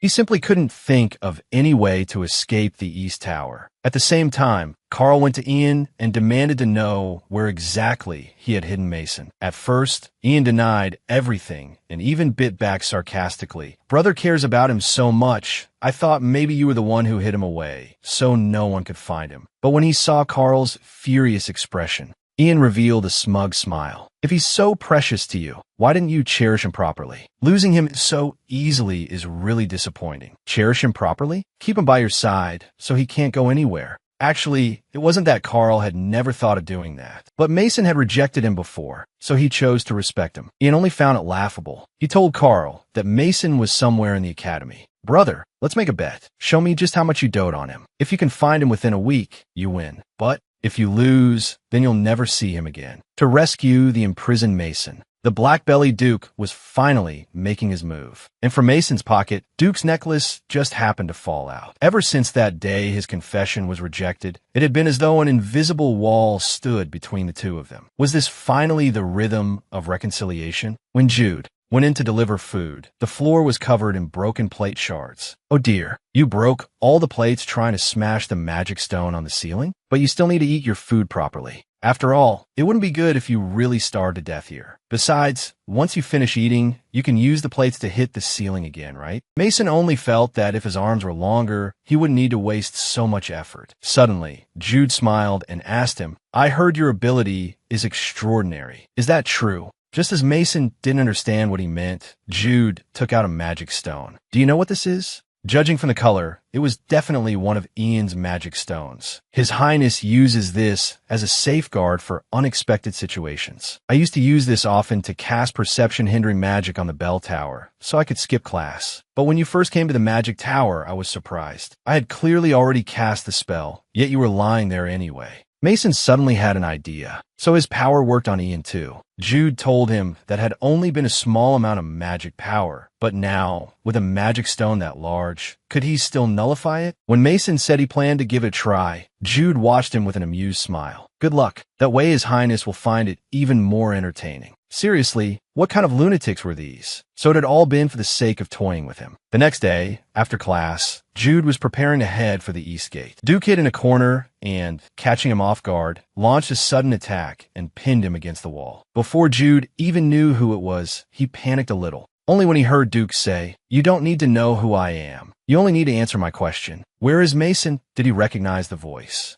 Jude smiled faintly and said Duke had the wrong person. He had no idea what he was talking about. So Duke told him, while kindly helping his little head think more clearly, that every clue had a traceable path. It turned out that when Carl and Rosie had discussed dissolving their engagement before, Rosie had mentioned receiving a letter, but that letter had clearly been from Mason. Duke remembered that at the time, it was Jude he had arranged to deliver it. After hearing that, Jude still stubbornly refused to admit it. Just because he had accidentally delivered the wrong letter didn't mean he was the culprit. But Duke had already run out of patience. A night's testimony and the emergency statement about Mason secretly spreading drugs had already made everything clear. At first, Jude had felt lucky, hadn't the hearing officials said witnesses would be protected? But Carl had already removed all the professors who worked for Ian through the hearing. Following the trail, they had traced it to Jude. So next, are you really still going to risk your life to hold on to hope in front of your master? Meanwhile, in the clock tower, Mason was still trying to deal with the magic stone on the ceiling, but it was all in vain. Outside the door, the scarred man couldn't take it anymore and warned him that if he didn't stop, he'd be dead soon enough. He was practically being driven mad by the noise of plates smashing. Mason's mentality was on the verge of collapse too. Every time he got kidnapped, he had to suffer. He never wanted to go through a third time.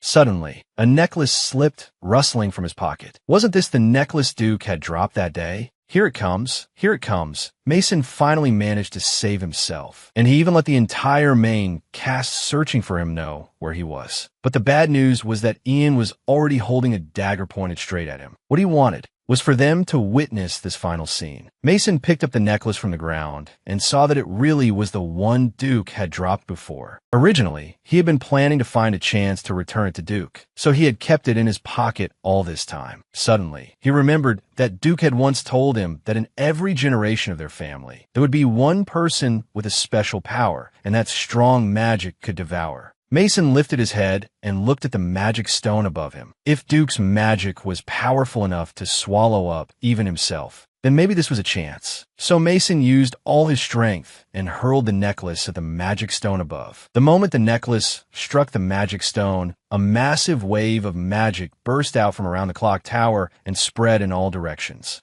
That huge surge of magic drew everyone's attention. Duke was more familiar with his own magic than anyone. He no longer had time to care about Jude in front of him and dropped the knife in his hand. Without a single pause, he sprinted madly toward the direction the magic had erupted from. Jude also had no idea what had gone wrong, but he decided to take the chance to run. At the same time, because of the panic, students all over the academy poured out of the dormitories. Cedric led the Night Order in evacuating and calming them, but things still couldn't be brought under control until Crown Prince Carl stepped in, arranged for the Knights to establish magical barriers around the dorms, and promised the cause would soon be investigated. Only then did the chaotic situation begin to settle. After ordering all the Knights to patrol the dormitory area in pairs to protect the students' safety, he rushed towards Cedric and had him accompany him to inspect the source of the magical explosion. Cedric asked in surprise whether Carl thought the fluctuation in magic was related to Mason. In truth, Carl wasn't sure either, but the familiar feeling within that magic, it belonged to his younger brother Ian. He didn't say that part to Cedric, but he had a deeply ominous feeling. They had to hurry there. At the same time, before Mason could recover from his shock and escape the clock tower, Ian came in with his two thug lackeys. Especially when he saw his magic stone shattered all over the floor, he wasn't angry at all. Instead, he found it even more amusing. Mason shouted at him that the magic stone was useless now anyway, so he should let him leave. Ian gestured to the thug behind him. That won't do. The man handed him a dagger. Ian then approached Mason with a playful expression. We finally reached the final act. The most interesting scene can't be missing the star. At that moment, Carl and Cedric finally reached the bottom of the East Tower. Carl was certain the magic had erupted from here. Suddenly, hurried footsteps came from behind. It turned out that Rosie, Uriel, and Mason's younger sister had come as well. The whole group had gathered. Now, it was a matter of who would save Mason first. This was bad for the sake of tormenting Carl. Mason was suffering endless abuse at the hands of the second prince, Ian. Carl was in such pain, he cried his heart out. All this time, Carl had always been toyed with by Ian like this. So in the end, Mason decided to drag Ian down with him. Cedric and Carl had just hurried to the foot of the clock tower, followed closely by Rosie, Uriel, and Mason's younger sister Shay. Cedric stepped forward and asked Shay why he had come. Shay obviously couldn't say it was because he was worried, so he made up some random excuse about allergies. Carl, meanwhile, urged Uriel and the others to leave quickly because it was too dangerous here, but Uriel was too worried to calm down and refused. Just then, Ian's loud voice came from above. When they looked up, they saw Mason pinned by Ian's dagger. I'm getting impatient. Why does Big Brother always like showing up late? Instantly, Cedric and Carl were frantic with anxiety. Carl clenched his fists so hard he was grinding his teeth in hatred. He told Cedric to stay here. At first, Cedric was unwilling, but in the end, Carl knew Ian best. He had to go up there himself, while Cedric stayed behind to protect the ladies in case something happened. Before leaving, he looked back once more at Shay in the distance. Although he still had doubts about Shay's relationship with Mason, the most important thing now was rescuing Mason. Carl reached the top of the tower. He knew all of this was just one of Ian's schemes to toy with him. He hoped Ian would let Mason go, but Ian only smiled. Brother is very smart, but being so smart, how did you not think of this? Then the dagger plunged deeply into Mason's body. He wanted to torment Mason precisely so Carl would suffer even more. Carl anxiously tried to step forward, but Ian licked the blood from Mason's body in a twisted display and warned that if Carl dared come one step closer, Mason would die. The pain in Mason's body felt as if it had been stabbed into Carl himself. Then stab me instead. Torture me or kill me. Do whatever you want. But Ian only found that boring. In the air, what spread was Mason's painful screams, one after another. Watching this, Carl was so enraged he nearly bit his own teeth apart. Please stop, Ian. He had truly gone mad. But to Ian, this helpless version of Carl was the most entertaining thing he had ever seen.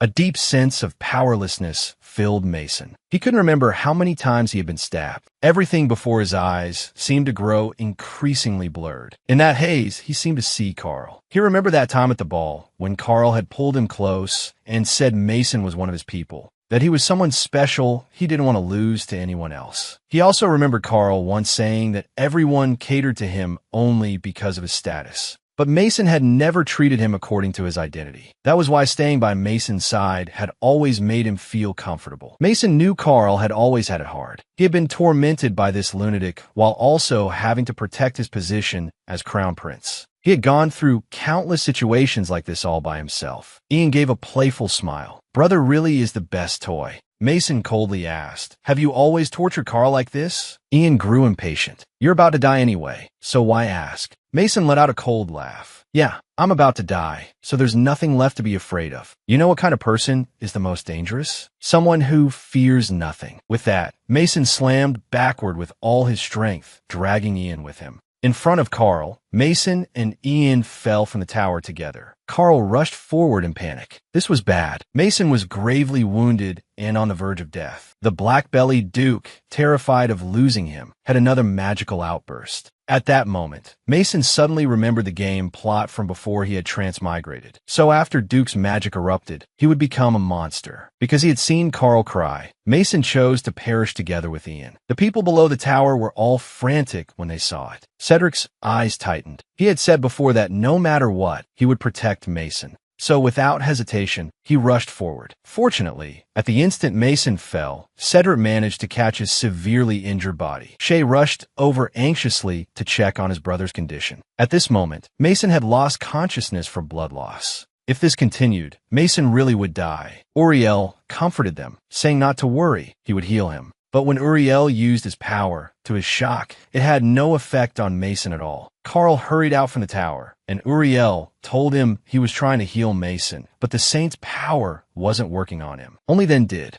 Carl reveal that Mason possessed nullification. At that moment, Ian's sacrificial laughter sounded from behind them. Even at death's door, Ian was still smug. Brother is going to lose everything. The look on your face right now is really worth seeing. No one could be bothered with him. They had to hurry and get a doctor. Just then, Duke arrived too. But when he saw Mason covered in blood and flesh like that, those old memories came rushing back. That one time, yes, that one time, he had put Mason in danger. That time, Mason had nearly lost his life right in front of him. No, I can't. I can't lose you again. The magic around Duke burst out uncontrollably once more. Instantly, Mason felt a wave of dizziness crash over him. He forgot what he had been doing. He clearly remembered he had been in his room playing a game. It had almost reached the ending. Uriel had finally reached the bottom of the clock tower with Carl. But then an unidentified monster had appeared in the game, roaring. Only when Uriel heard that roar did he realize it was an evil existence. And now, that monstrous roar was coming from Duke's mouth. In an instant, in order to deal with the monster, the saint's power awakened within Uriel. He urged everyone to get away from Duke immediately. He's not human anymore. God, please hear my call. Deliver us from evil. Then an item appeared in Uriel's hand. In the midst of everyone's shock, Carl recognized at once